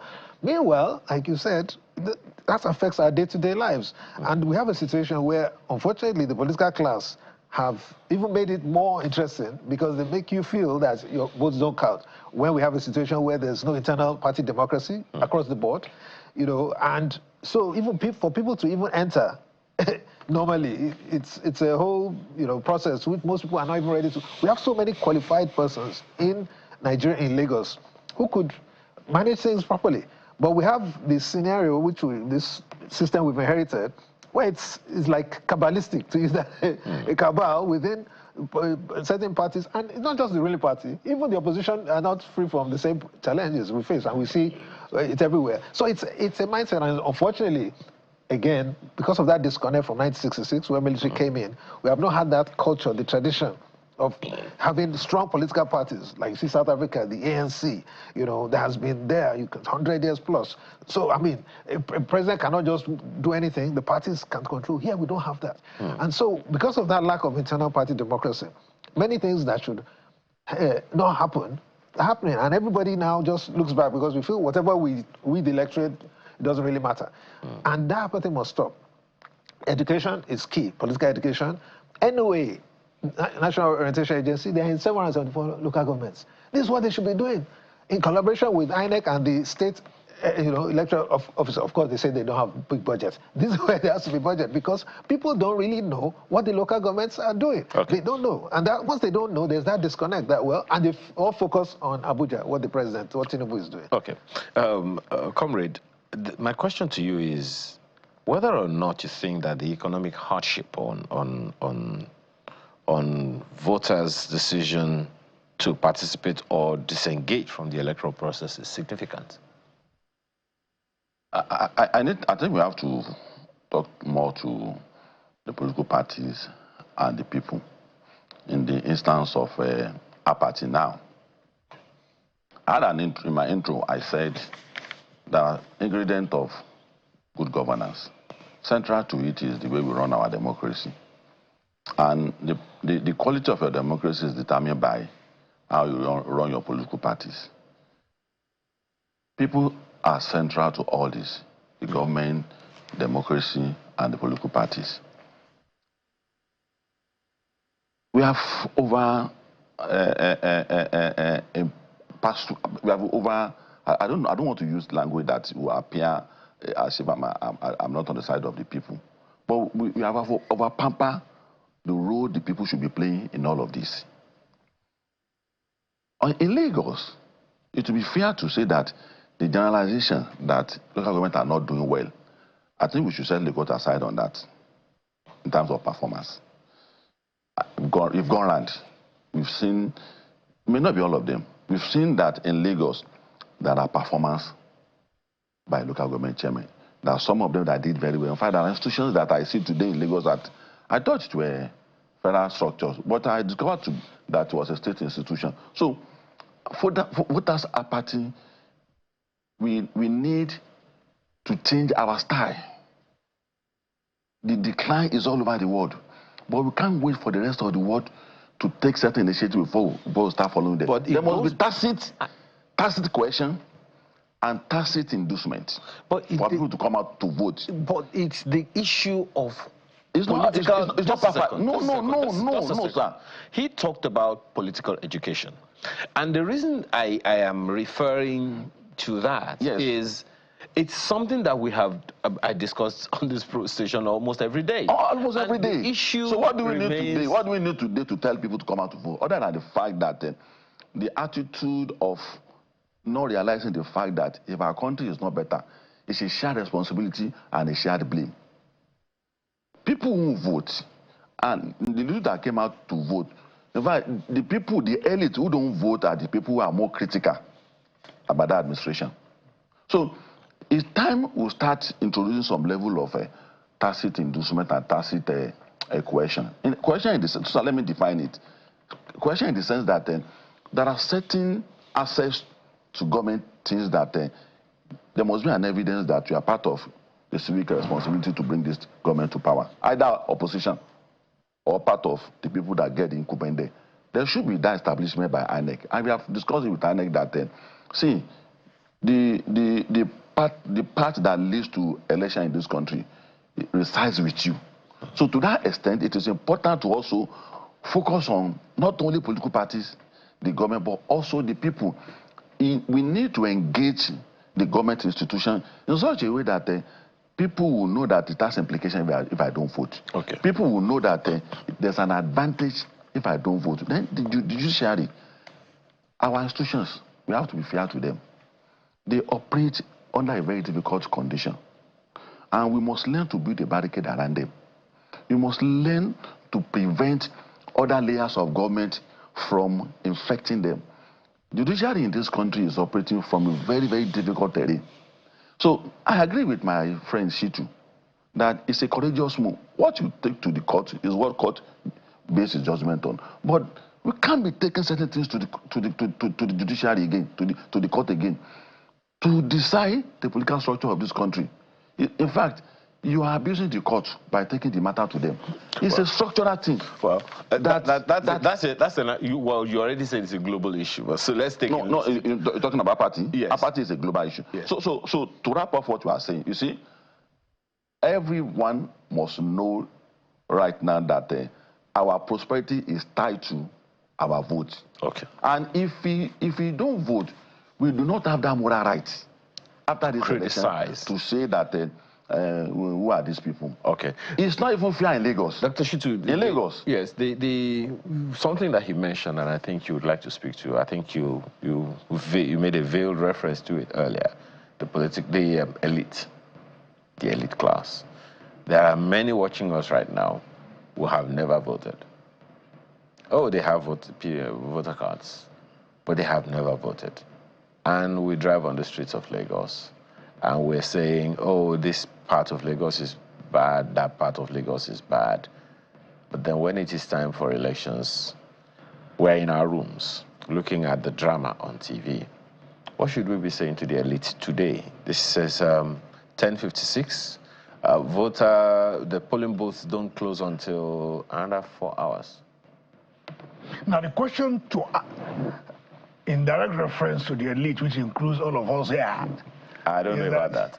It includes all of us here. When you are talking of the elite, either in terms of political elite, in terms of economic elite, or social elite, they are the privileged class class of the society who have access to education, who have access to resources, who are presumed to know.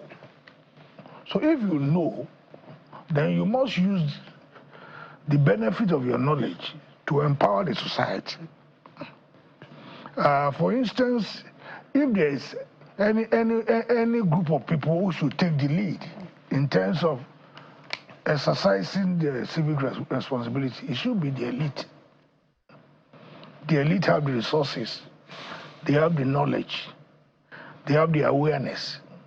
And they should know that a country gets the leadership it deserves.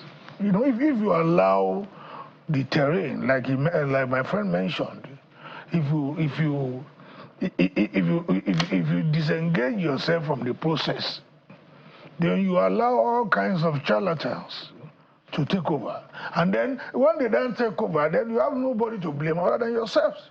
I think there must be attitudinal change in mindset. And then the elite must also be in the forefront of leading the crusade for political education, leading the crusade for sensitization, and using the benefits of their knowledge to empower the society.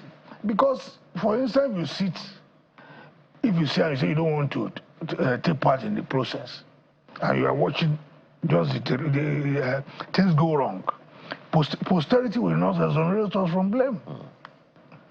That's part of the political education. The elites have the benefit of education. What are they doing with it? They have the benefit of resources. What are they doing with it? They know things are going wrong. So, but I think to be able to encourage the elite, the system itself has to be redesigned. First of all, because a lot of things is happening now that can discourage some people from coming out. One, the political process is heavily monetized. Heavily monetized. So if you must be very educated. You must have a lot of ideas to donate to move the society forward. But if they say, to pick even a nomination form to run for the presidency, 100 million. And that if you want to even say you want to be a governor in a state, you say the list you have is about 5 or 10 billion to put down. That is not how civilized societies are run. You don't monetize everything. Again, the issue of political thuggery and political violence. And then when you institutionalize violence, this kill and go democracy that we operate, that your strength depends. A lot of people go around with talks, with because in the name of capturing political power. So we should rethink the process. Okay. So that the elites, some of them some people are so gentlemen, distinguished gentlemen and women.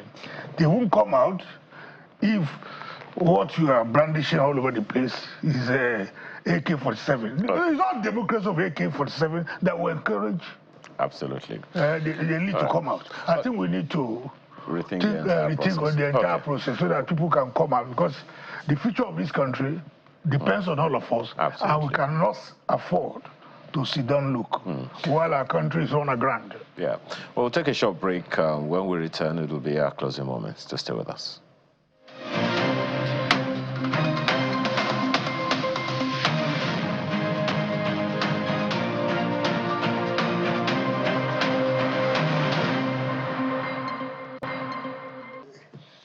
Well, thank you so much for staying with us. The local government elections in Lagos is still on. I understand we have Mr. Sulaiman Arigbabu with us now, Executive Director, Executive Secretary, Header Resource Center this morning. Thanks for joining us, Mr. Arigbabu. Good morning. Okay. Good morning to everybody in the studio. Good morning, Nigerians. Yeah. Well, help us run quickly through your leadership approval rating and what it means, particularly in the light of the state independent electoral commissions that you speak to. One of the issues that has been raised here is even the process of selecting the leaders that will vie for the jobs. The almost 600, no, more than 600 jobs at the local council levels in Lagos. Yes, thank you. Header Resource Center, we conducted a survey, we call leadership approval rating. This is the fifth in the series. This time around, we decided to focus on the state independent electoral commissions because of their strategic importance to helping to select leaders at the local government level, which is the most critical arm of government, for the citizens of this country. The findings from the field, however, is that there's so much distrust and mistrust about the conduct of state independent electoral commission. Many are of the opinion that independence should be, unfortunately, some are even advocating that INEC should be mandated to take over the responsibility of state independent electoral commissions. And it's not just people on the street who are saying this. Some analysts, some political elites are also of this opinion. And this is coming from the frustration where you see that for every state in Nigeria, for the 36 states, the ruling party in the state always carry the day, no matter how popular or unpopular they are in the state. They win all the local government chairmanship seats and all the councillorship. This is not acceptable to people. However, that notwithstanding, some of us will not advocate that INEC be allowed, to come and conduct local government election, because it's just as if we are not progressing, we are not moving forward. That is not so. From the approval rating, people are actually quite skeptical about the potential outcome of this election. And the integrity of elections conducted by various state independent electoral commissions.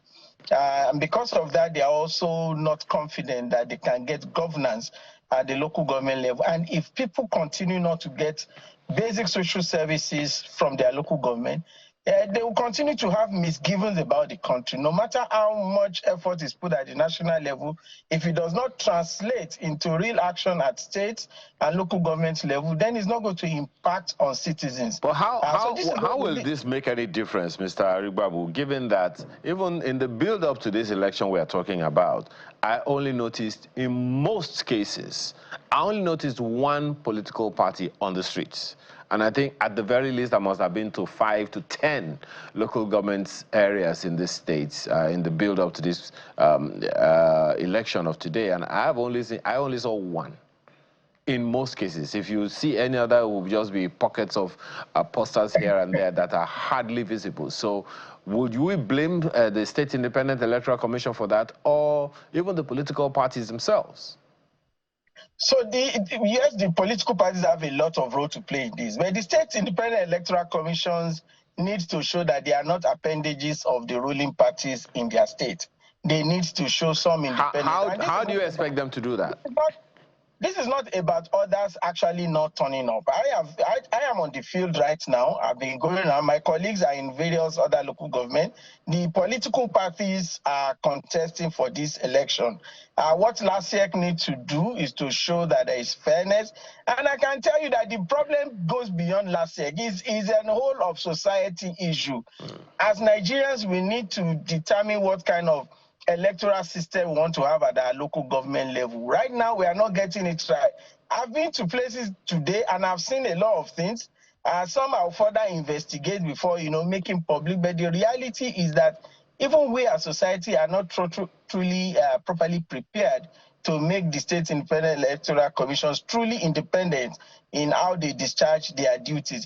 And in terms of saying that you've seen only one party, mostly, it is not for the absence of others. I live in Surulere. I know that other parties have also been doing campaigns. I've been to other local governments as well. Yes, the flamboyance of one party in one area may be more than the rest that of others, because it's also a function of what resources is available to those who are contesting, to the political actors. So resources comes to play. But how can we make sure that our electoral process, we de-emphasize money, that we de-emphasize, the influence of incumbency and what have you? Okay. These are realities that we need to deal with. All right, Mr. Adibuse, let me ask you, in response to what he has said. So the issue now is the state independent electoral commissions, and over time, that has been the position of many people who comment on the issue, that the state independent electoral commission seems to be appendages of the state governments. But if we don't test the system, how will we know that it's not different? Absolutely. I mean, so, I think when we say it's appendage, we have to, a verse like that must prove on what basis, I'm not trying to defend. But of course, you know that in most cases in states, once the Olokoaba political party is the one that is in control of the state, all local governments. Yeah, but again, there's so many things. Like my brother Suleiman mentioned, the issue of incumbency is one of the issues. You rightly mentioned that generally go around, mainly is the posters of the candidate of the political party that we see everywhere. In fact, I mean, just maybe last Sunday, somebody came to a church there and I was outside bringing out his cards, small cards he's running for councillor on another party, not the ruling party. That's the only thing I've ever seen of any other person, any other party. So it's not LASEC now that's going to, LASEC, they won't go to tell the parties to come up. It is the political parties that have to also come up. I mean, they may feel, again, that apathy is also there because they already feel, what are they going to do? No, but if they don't test the system, they cannot blame the Electoral Commission for that. In fact, we have Lagos Civil Society Partnership, we have people in the field right now, but it is something various LCDs at the moment. And some feedback we're getting from the group is that even LASEC has even tried to improve inclusive communications for persons with disabilities with sign language interpreters. So they are doing something, not that they're not doing anything, but the issue of trying to make the space more accessible for other political parties, the political parties themselves have to up their game. And one of the reasons why, which leads to what Leonard was saying, the issue of resources, because those who are incumbents, they have more access to unfortunately, to resources. And again, that's why the executive have to come in. Executive in this case, people like the EFCC, ICPC, like you rightly mentioned, the funds that have come to local government the last year, now that they're supposed to be financial autonomy, there has to be, these are the investigations that they should make. Me and you cannot just go to local government and say, oh yeah, bring out your books. They can. And I think these are some of the things that, how they can implement that accountability. Because when that happens, then people will know that there are actually checks and balances. Right now, people feel that whatever they do, they'll get away with it. And I must say, in conclusion, that the elite, even now, could still go out to vote. Because if their votes don't count, why would politicians be paying 1,000, 2,000? I heard some elections now, 5,000, 10,000. It shows our votes count. So there's still time to go out. Please go out and vote, because we cannot continue to complain and not do anything about it. This is one thing we can do. Comrade, you want to speak to what Mr. Arigwa said? Yes, you see, the political parties are not run based on manifesto seeking. There's still a lot of tendency today they can never become the tendency of Zik or Tafawa Balewa, because the values they saw in AG, they hold it till today. The same thing till tomorrow. There are towns in Yoruba land, they remain MPN.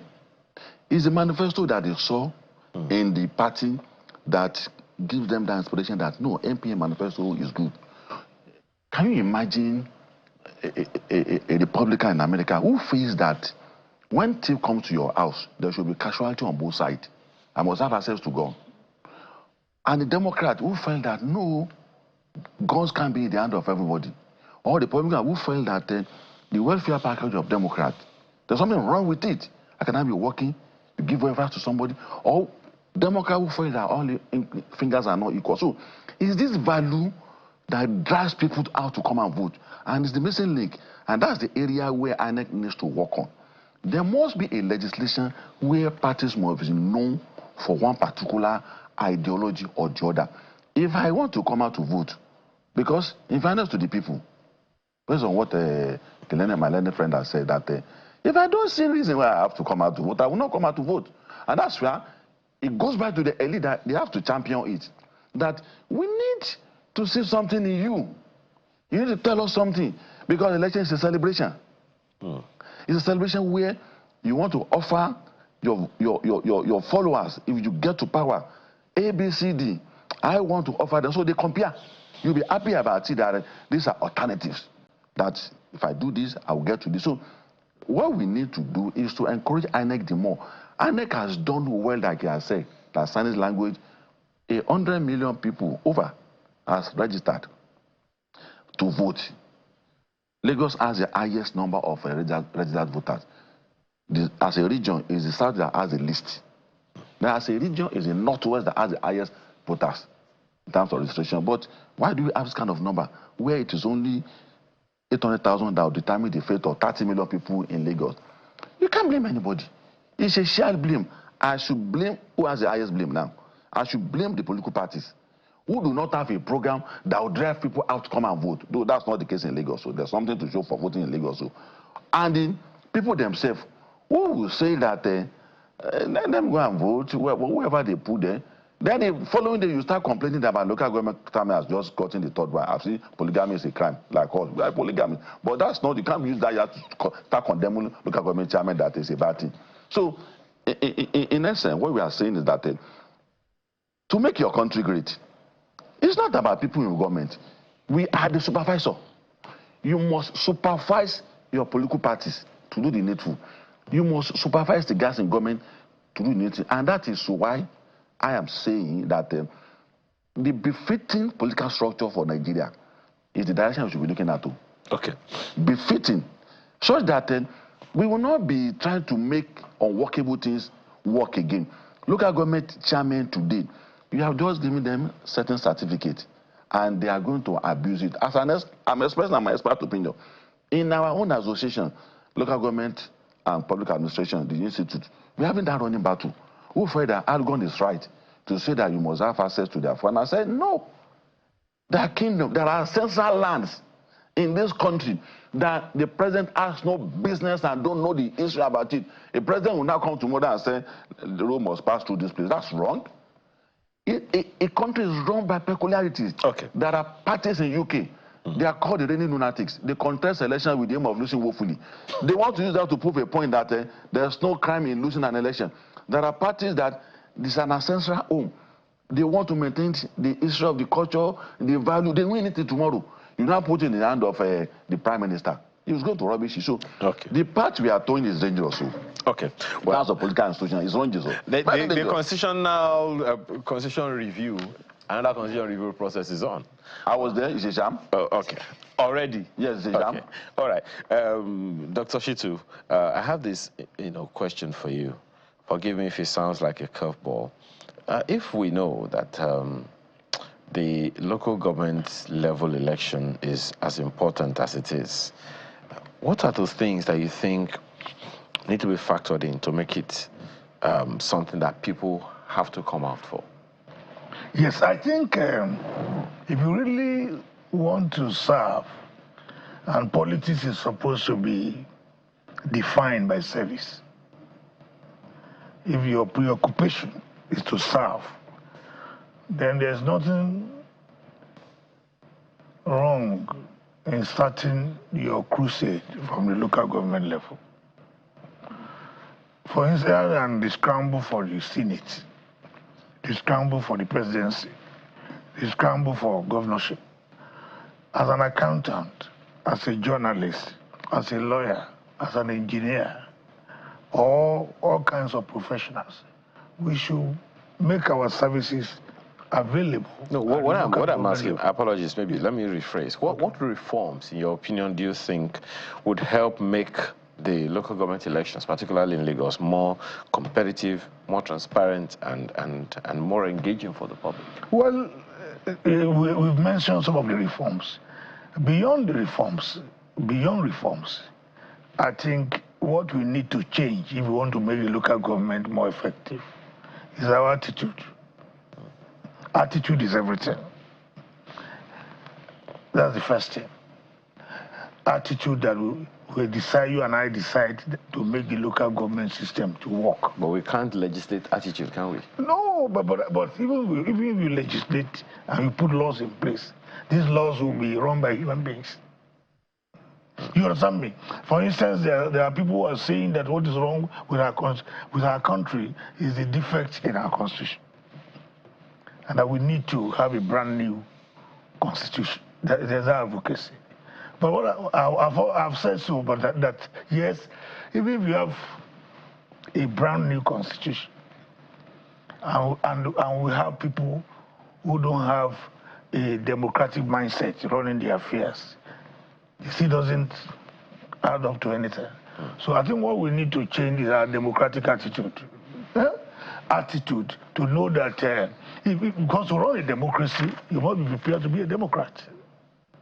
Now, what I'm saying generally is that in terms of structure, in terms of funding, and all other things that make up the local government system, we need. There are people who believe, and I share that view, that what is wrong is not how our local government system is presently constituted, but the mindset of our people.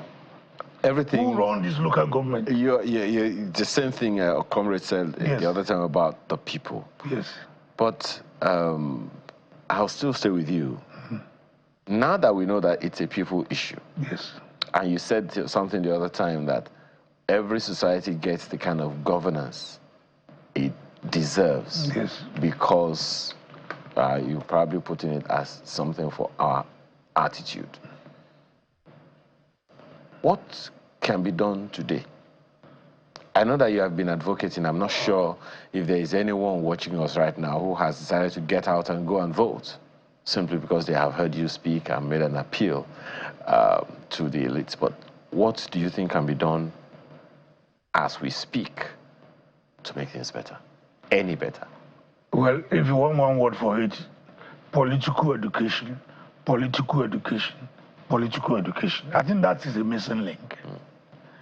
For instance, political education. And then those who are in charge of leadership positions at the various levels must be accountable. Must be accountable. You don't take people's resources and then use it to build private empires. What people see, part of the reason why people are reluctant is that they are disenchanted with the process. But the process of governance at various levels, how people just suddenly become millionaires or billionaires overnight at the expense of the people. The resources of the people must be applied for the people. We are talking of the Commonwealth. Democracy is supposed to be government of the people, by the people, for the people. Again, the issue of accessibility.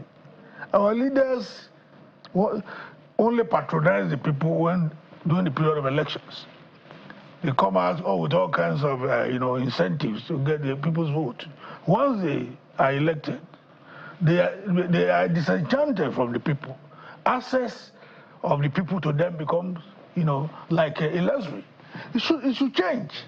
That should change. As leaders, they should know that they are primarily servants of the people. servants of the people. You know what I'm talking about. If I want to see the governor of Lagos State, for instance, or if any citizen wants to see the governor of Lagos State, for instance, there should be a mechanism for easy access. Okay. But when you build around, government, too much bureaucracy, and the people cannot even access the leaders that they elect, then how do and then you see all kinds of opulence around government, whereas people are then called upon to make sacrifices. They see a disconnect. So I think government, those who are in government at various levels, must change the attitude. There must be a change in attitudinal chemistry. Do you think it could be a good idea, Dr. Shitu, to have a minimum political education level for anyone who wants to get into political office? For instance, NIPS, the National Institute for Policy and Strategic Studies. Do you think it will be a good idea for any aspiring leader to go to NIPS, that it has to be a qualification before your papers can be tendered? Well, education is very important. Education is very important, but you'll be making a huge mistake to think that those who are not educated don't have ideas. You don't understand what I'm saying? I get that, but I'm talking about, because look at the Constitution, for instance. It says all you need to do is attempt to hike. But if we have something like NIPS, the National Institute for Policy and Strategic Studies, that's the kind of thing that I think anyone in government should. I don't know if you agree with on that. That's something that's like, if you want to serve in government, attend an institution that is government-owned, so that you can get this attitude, this mentality. When you say basic qualification to participate in the political process, then you must agree on the parameters. I mean, for instance, to lead, to be a president, for instance, you must be equipped with certain fundamentals in terms of education. But to be a councillor, sometimes to be a councillor, what you may require is the degree of your empathy and accessibility to the people around. But what people are saying is that, who can we trust to deliver? Who can we entrust our destiny into his or her hands? At that level, local government, local district, it's a question of trust. But when you want to appoint somebody to go and represent Nigeria in the UK, for instance, you don't appoint somebody who doesn't have education. Yeah? I think maybe we may have to structure it in terms of levels of responsibilities. And then say, but to say that education alone, particularly the local government level, is the only criteria for you to assess power, then you might vote in somebody who's educated but a crook.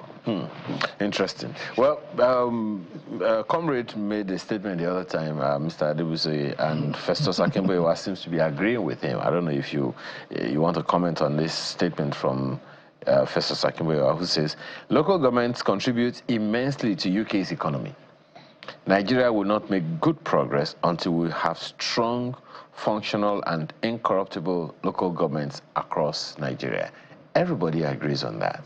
It's the challenge of the process that we're dealing with here now. You've spoken quite a few times about the elites going out to vote and all of that, but when they see the names and the pictures of the people that they are supposed to vote for, they're wondering, why employ this person that I wouldn't even employ my own private business? So that comes again why I said can't blame myself. It's the political parties. Candidates have to come out, market themselves. What is it? It's just like you're applying for a job, and this is your resume, and this is what you want to do. That's basic responsibility of the political parties and the candidates is key, and that's what is lacking so far. And again, I come back to the fact that we have not had this culture. Democratic culture has been truncated since '66, so we haven't had that culture since 1999. We've started trying to get it going. So now it's become clear that we need that culture.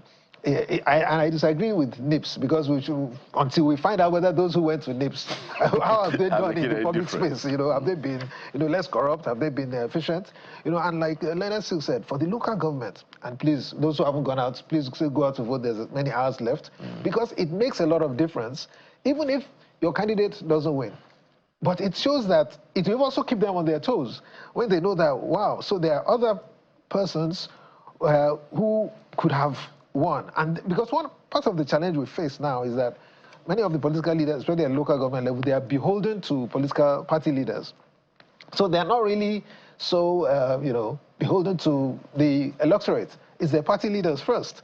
And that's why the issue of accessibility or lack of, we've known some ward councillors who immediately they won elections, they moved out of their ward and built out somewhere else because they don't want to have that connection. Leonard Silk spoke about meeting governor. Forget about governor, even chairman local government. To meet the chairman of your local government, it's a big deal. You can't just say you want to meet him, because there's a whole, bureaucracy around that. So when there's even that disconnect with those who are supposed to be close to you, then what can happen? And as you rightly said, the local governments are the building block. But shouldn't the local government chairman be easily accessible? When I was living in a particular environment, and I think my local government chairman was living about a house or two away from me, and we were having electricity problems, I knew that it wasn't his job, but he was the closest to government that I had. So I went and banged on his door. I said, Oga, we don't have lights in this area. and all of that. Of course, it was not, as I said, I knew it's not his job, but he's the closest to government I know. So if I have concerns that I cannot address myself, I have employed him to be able to get that job done for me. I think that's one of the things that the elites should be able to take on. If you vote, you are part of the people who employed this fellow. If the fellow is not delivering, you can go barge on that person's door and say, do this or do that. Since we are voting in Lagos today, I think we should give a little bit of what is going on the way Lagos local government is run compared to the rest of the country. You will agree with me that the country is in a big trouble because the rest of the country seems to be very far away from what Lagos is doing at the moment. You say you can talk to your own local government chairman, maybe you live in Ogun or Lagos. That's not the case outside Lagos. The most accessible people even here in Lagos, in the country, seems to be local government chairman in Lagos. Because I think a regional comparison, how local government operates in the north, in the east, in the south, and the west, where we have to admit that we have done well in the southwest, and particularly in Lagos. And it is the reason why we have to also not limit our discussion to the rest of the country, that what we are discussing is not only about Lagos, it's about the entire country. It's a challenge. And if we don't address local government challenge, because smaller laws, smaller challenge are the ones that grow up to become bigger challenge. Pickpockets, if it's not addressed, it become armed robbers, it become kidnappers. They start from pickpocket. And when there are no local police to curb smaller crimes, that's what magnifies become a bigger crime. Okay. So in view of that, we must, like what my other colleagues have said, we have to redesign how local government can play their role more independently and have effect on the people. One, party program matters a lot. You see, it's a universal thing to create a very difficult entry requirement for people to become. No party will leave their own door open that come and contest. Then secondly, it is not wrong for a party member to depend on his senior for instructions. But what will the senior party member be relying on? Is the manifesto. Is the party's program that the Godfather will have as a Bible and Quran, that it will dictate to the governor or Mr. President, as the case may be. So these two key areas are very important, that there must be a manifesto, and that is why I agree with you with NIPS. It might not be NIPS. INEC has a role to play in educating elective officers that You can lose this election, you can win. You see, what should be your attitude when you lose election? This issue of it's voter, important. This issue of voter. Did you get my point? I do get your point. When you lose an election, yes, it's part of education to admit that I have lost this election, and the country must not be brought down. Yeah, I get that point, but you know, this level of there are levels to voter education. There is the role for INEC, role for political parties, role for civil society organizations, role for government, and role for even the people themselves to speak to themselves. Mr. Arigwabu, let me ask you this question, and thank you for staying with us there. This conversation we are having, that report that you did, you know, one has to commend it. But in the light of all of the conversations that we've been having here, what is the gap here? And there's something iconic in what everyone has said: the people. It is the people at the center of everything. The people are the ones voting. It's the people that are in LASIEC. It's the people that are contesting for elections. It's the people that are in opposition. And one wonders, if we're to take what Dr. Shitu said here, the level of political education, do you think we have it enough to be able to make significant impact in people's lives? Actually, I must agree a lot with gentlemen in the studio that political education is lacking. Political parties are not doing enough, you know, to educate citizens, their voters, their members.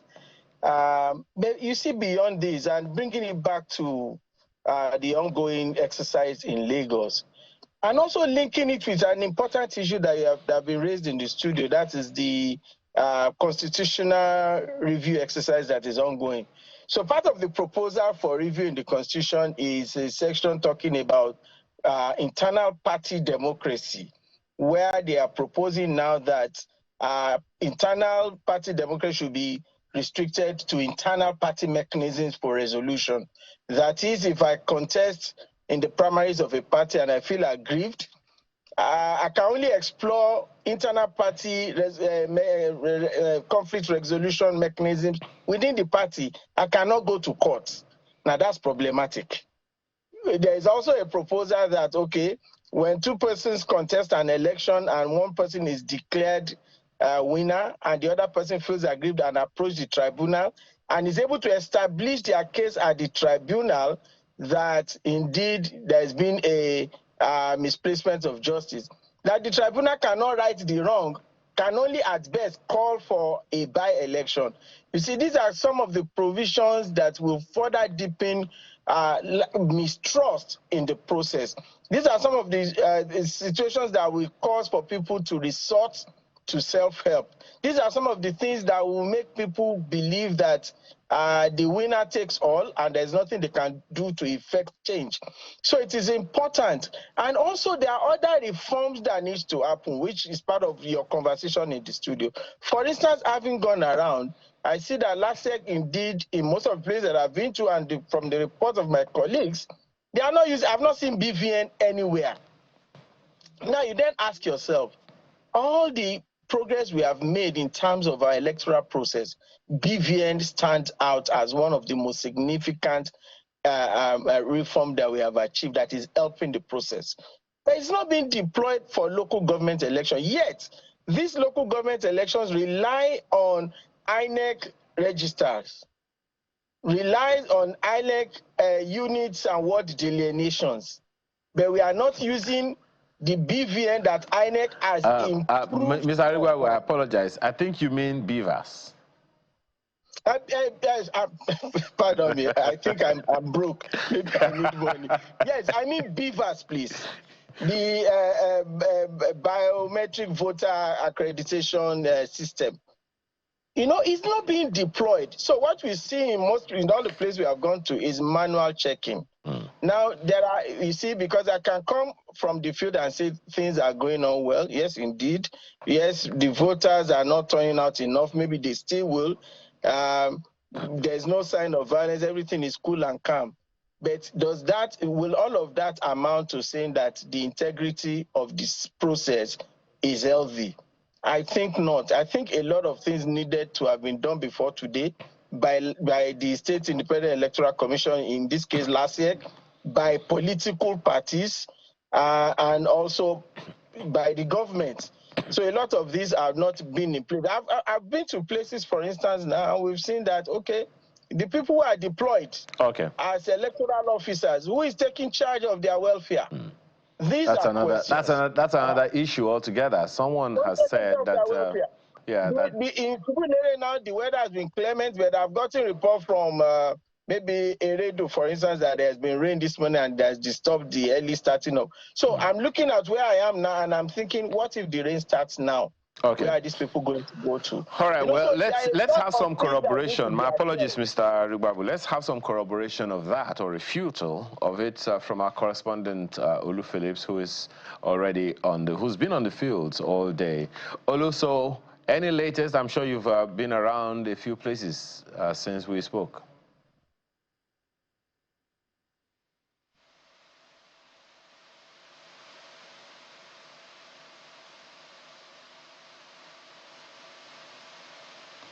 Oh dear. Well, I apologize, Olu. I can't hear you yet, but I will certainly come back to you. There's this report that we can quickly take to let you know what we've been doing all day.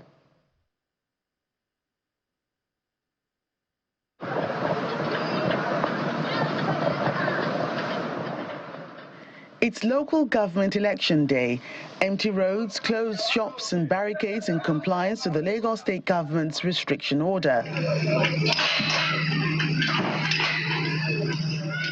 Lagosians are out early to exercise their civic rights to vote in their choice candidates at their various polling units.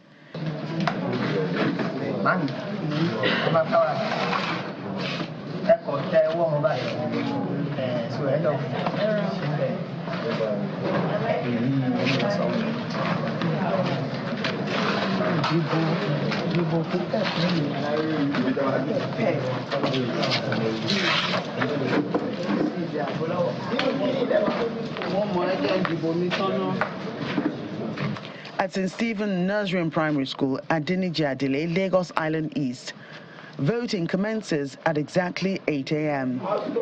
Within the premises are two polling units, Ward 006 with 634 registered voters and Ward 007 with 667 registered voters. Ward 006 is the polling unit of the Lagos State Governor, Babajide Sanwo-Olu. Meanwhile, on the mainland, a mild drama plays out at the Ikosi Isheri LCDA, where presiding officers and election staff are unable to leave for their stations because of inadequate number of vehicles to transport them. Some LASIEC staff are seen struggling to get onto a bus.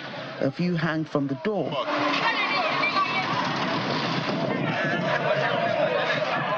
Other election officers, unable to get a vehicle, resort to trekking to their polling stations.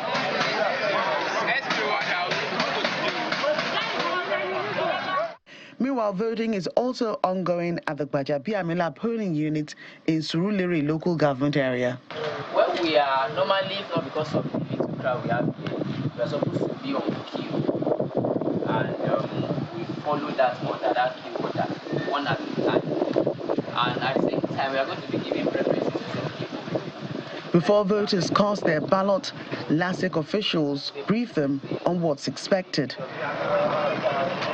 As residents of Lagos State elect their new leadership at the local government level, entry into the state is at a standstill as security operatives barricade access routes, especially at the Berger axis.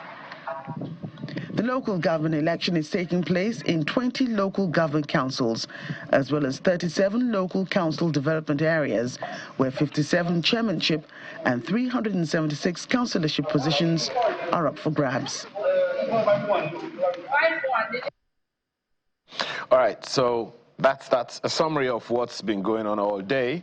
And Olu Phillips, I think we should be able to hear you well now. Give us an update. I know you've been around for a bit since we last spoke. Apologies, I couldn't hear you earlier. Go ahead now. Am I good now? Can you hear me? Absolutely, Olu, yes. All right, brilliant. So we are around the Link Road into Festac area, where you call the Amuwo Dofi. We're just some 50 meters away from where you popularly call Apple Junction. To my left is a polling unit, or what should be a polling unit. To my right is another polling unit.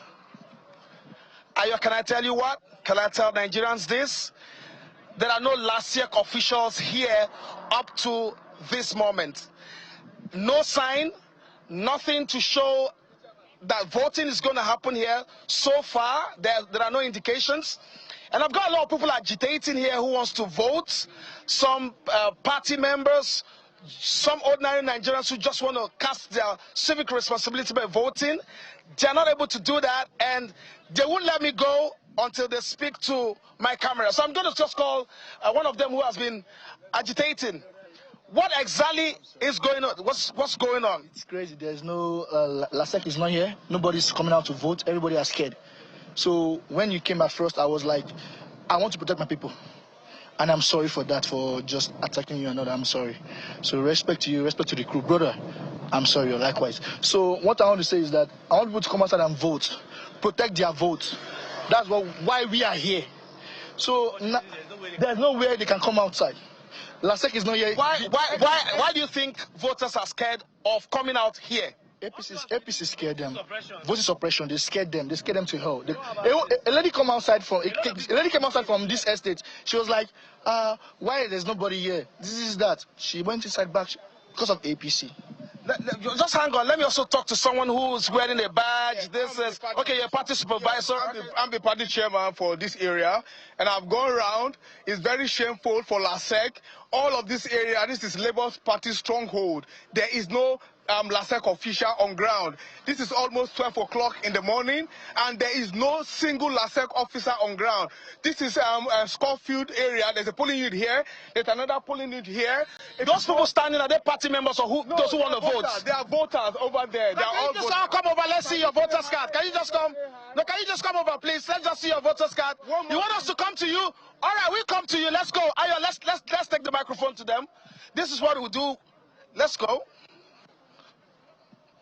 Okay, you're a party agent. Is there any voter here who wants to vote? Oh, okay, brilliant. Come on, come along. Kilo Shale, team votes. What's the problem? Can you tell us? I mean,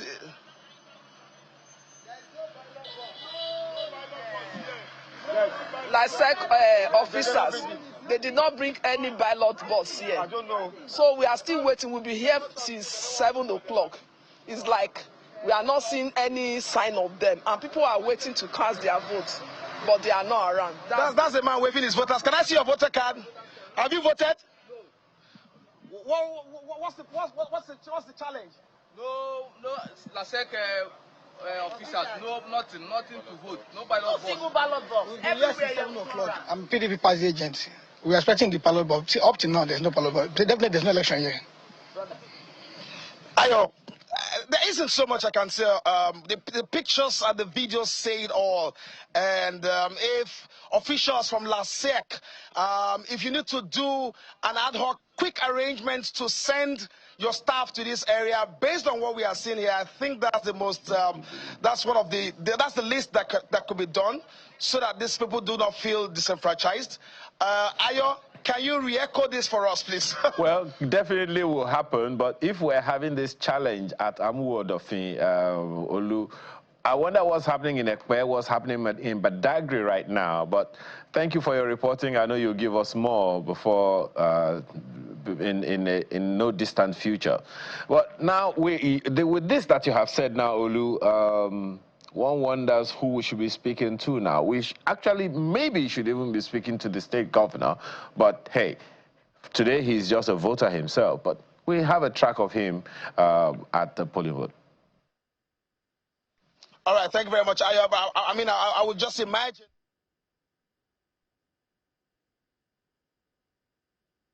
All the adult staff are on ground, to go to their polling unit, and they have all their materials. So it's not as if there's a shortage of materials or anything. It's really just around ensuring that people get to their polling unit, on time. And I'm sure by now everybody should be there. And we're also glad that we have, peaceful weather. So I expect that, the time we have used for people to express their civic rights, they will use it well, and everything will be done, conducted peacefully, and at the end of the day, want to commend the effort of LASEC. I saw one of their commissioners here. I also want to thank all the state equivalent of LASEC that have also come to watch and to observe, what we're doing here in Lagos. And I want to generally just commend all you gentlemen of the press. You have taken this very seriously as a national election, and we're indeed very, very happy that you've given it all the right reportage, you've given it all the coverage that is needed, because we believe that the grassroots, election is also very critical. The councillors and the chairmen are as important as other arms of government as well, and we need to be able to give them, that bit of space, and I want to commend all of you, and we believe that later in the day, they will be counted and results will be announced in the course of the day. So probably just go back home and watch. I wonder what's going to happen now, because the governor has spoken, and about how many hours now? About almost 4 hours after the polls opened. That's the challenge we still have. Of course, don't also forget the report, the update that we gave you earlier of the logistic challenges, the first question that I asked Dr. Shitu. Now, Dr. Shitu, you were the first that I asked that question about the logistic challenges that started this whole conversation earlier. And to imagine that as far as Amuwodofi, maybe I should say as near as Amuwodofi, the issue, they don't have the polling units are not set up yet. What are the likely outcomes of this? Well, this is a sad commentary on the integrity of the electoral process. Let us call a spade a spade. Now, if we say what we want to practice is democracy, and if we're organizing a democratic election, then there must be right of equal access. Yeah? No one should be disenfranchised. What is playing out there is a shame. And I think the leadership of the Lagos State Independent Electoral Commission have a lot of questions to answer. It doesn't matter whether you believe that a particular area is heavily populated by elements from the opposing political parties. Everybody must be given equal rights. I have my political leanings, for instance, and I'm not. It doesn't mean that democracy is giving even your opponents a fair chance of competition. You must not deliberately. Now, talking of Amuwodofi, it's not a rural setting. What is playing out there, in my view, is a deliberate attempt to disenfranchise certain people from exercising their right. And this is what we are talking about. When we talk of democracy, there must be right of equal access. You see, when you are dealing with your friends or those you perceive to be your enemies, you must give them equal opportunity of having a say. Okay. Now, if particular areas are not, towing your line, then you should extend democracy dividends to them. You should persuade them by the logic of superior ideas, not by trying to, disenfranchise them. Yeah. So I think as we speak, and like my colleague has been repeatedly advocating on this program, leadership of LASEC They are watching. They really have they should take material they have to respond. there. Okay. Well, Mr. Adebusoye, And get people across the state to vote. We have just about 2 minutes before we go. Yes. What will be your comment now on this matter? You've been advocating that elites should go out and vote, and then here we are. Yeah. You know, so LASEC chairperson and all the leadership should ensure that everything goes out to all these polling units that have not been serviced immediately, and or extend the time that they can, vote. Because here we are talking about apathy, and now we see people who want to go out, and we have this is not very, very encouraging for especially Lagos State that we always claim to be the center of excellence, and we do it right. We should not be afraid of anything. Let everything play out properly, and that will help the integrity of the elections, and it will give us better governance in Lagos State. Okay. So it's not fair. I agree with my two other colleagues that LASEC should do something about it. Well, I only have a slight deviation that is deliberate. This is 23 polling booths. You can't determine the integrity of an election. It's important that every aspect. But you do realize that local government is 100% on its own. And if they do not get what they deserve, they have a reason to... I didn't disagree about that. Okay. But that there's an intention is what I disagree about. There might be other who have this kind of challenge, the APC areas. Are you saying APC is also working against them? And I know that as I was coming here today, I saw some areas, they are set to vote already. There are some areas that are completely empty, where I'm supposed to vote on Agidingbi. They were not there at that time I got there. Okay. Will I say that the APC working against APC? But it's been 4 hours. So don't interject. It won't help this discussion. It will not help this discussion. Let me make my point. So it will not be correct to say that it's deliberate. Comrade, it's because it's concentrated with 4 hours. Yeah. And the roads. I didn't disagree with the fact that something should not be done about that. Okay. I'm talking about intention. But it's been 4 hours. Yes.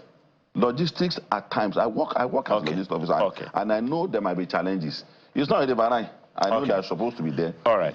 But the intention is to say blatantly that it is deliberate, will not be fair. All right. One election is still going on. Mr. Arigbabu, your comments on this suggestive, please.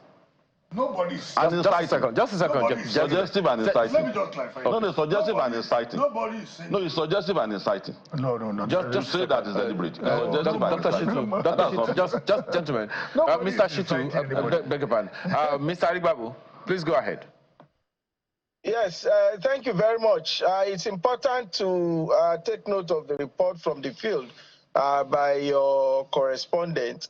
And of course, these are the issues that at the end of the day, people are going to look at the frequency of such occurrence, and then maybe try to make sense of whether there is a pattern or not. And of course, these are the things that will add up as ingredients to tell the quality of the integrity of this process. So I think that is important, and Channels is a very important platform. You can call out to the chairman of LASEC that they need to address such occurrence as has just been reported, because if that is not done, you are going to have a situation where people are going to be building case to, discredit even where things have been done properly. Okay. So it's important that it's addressed.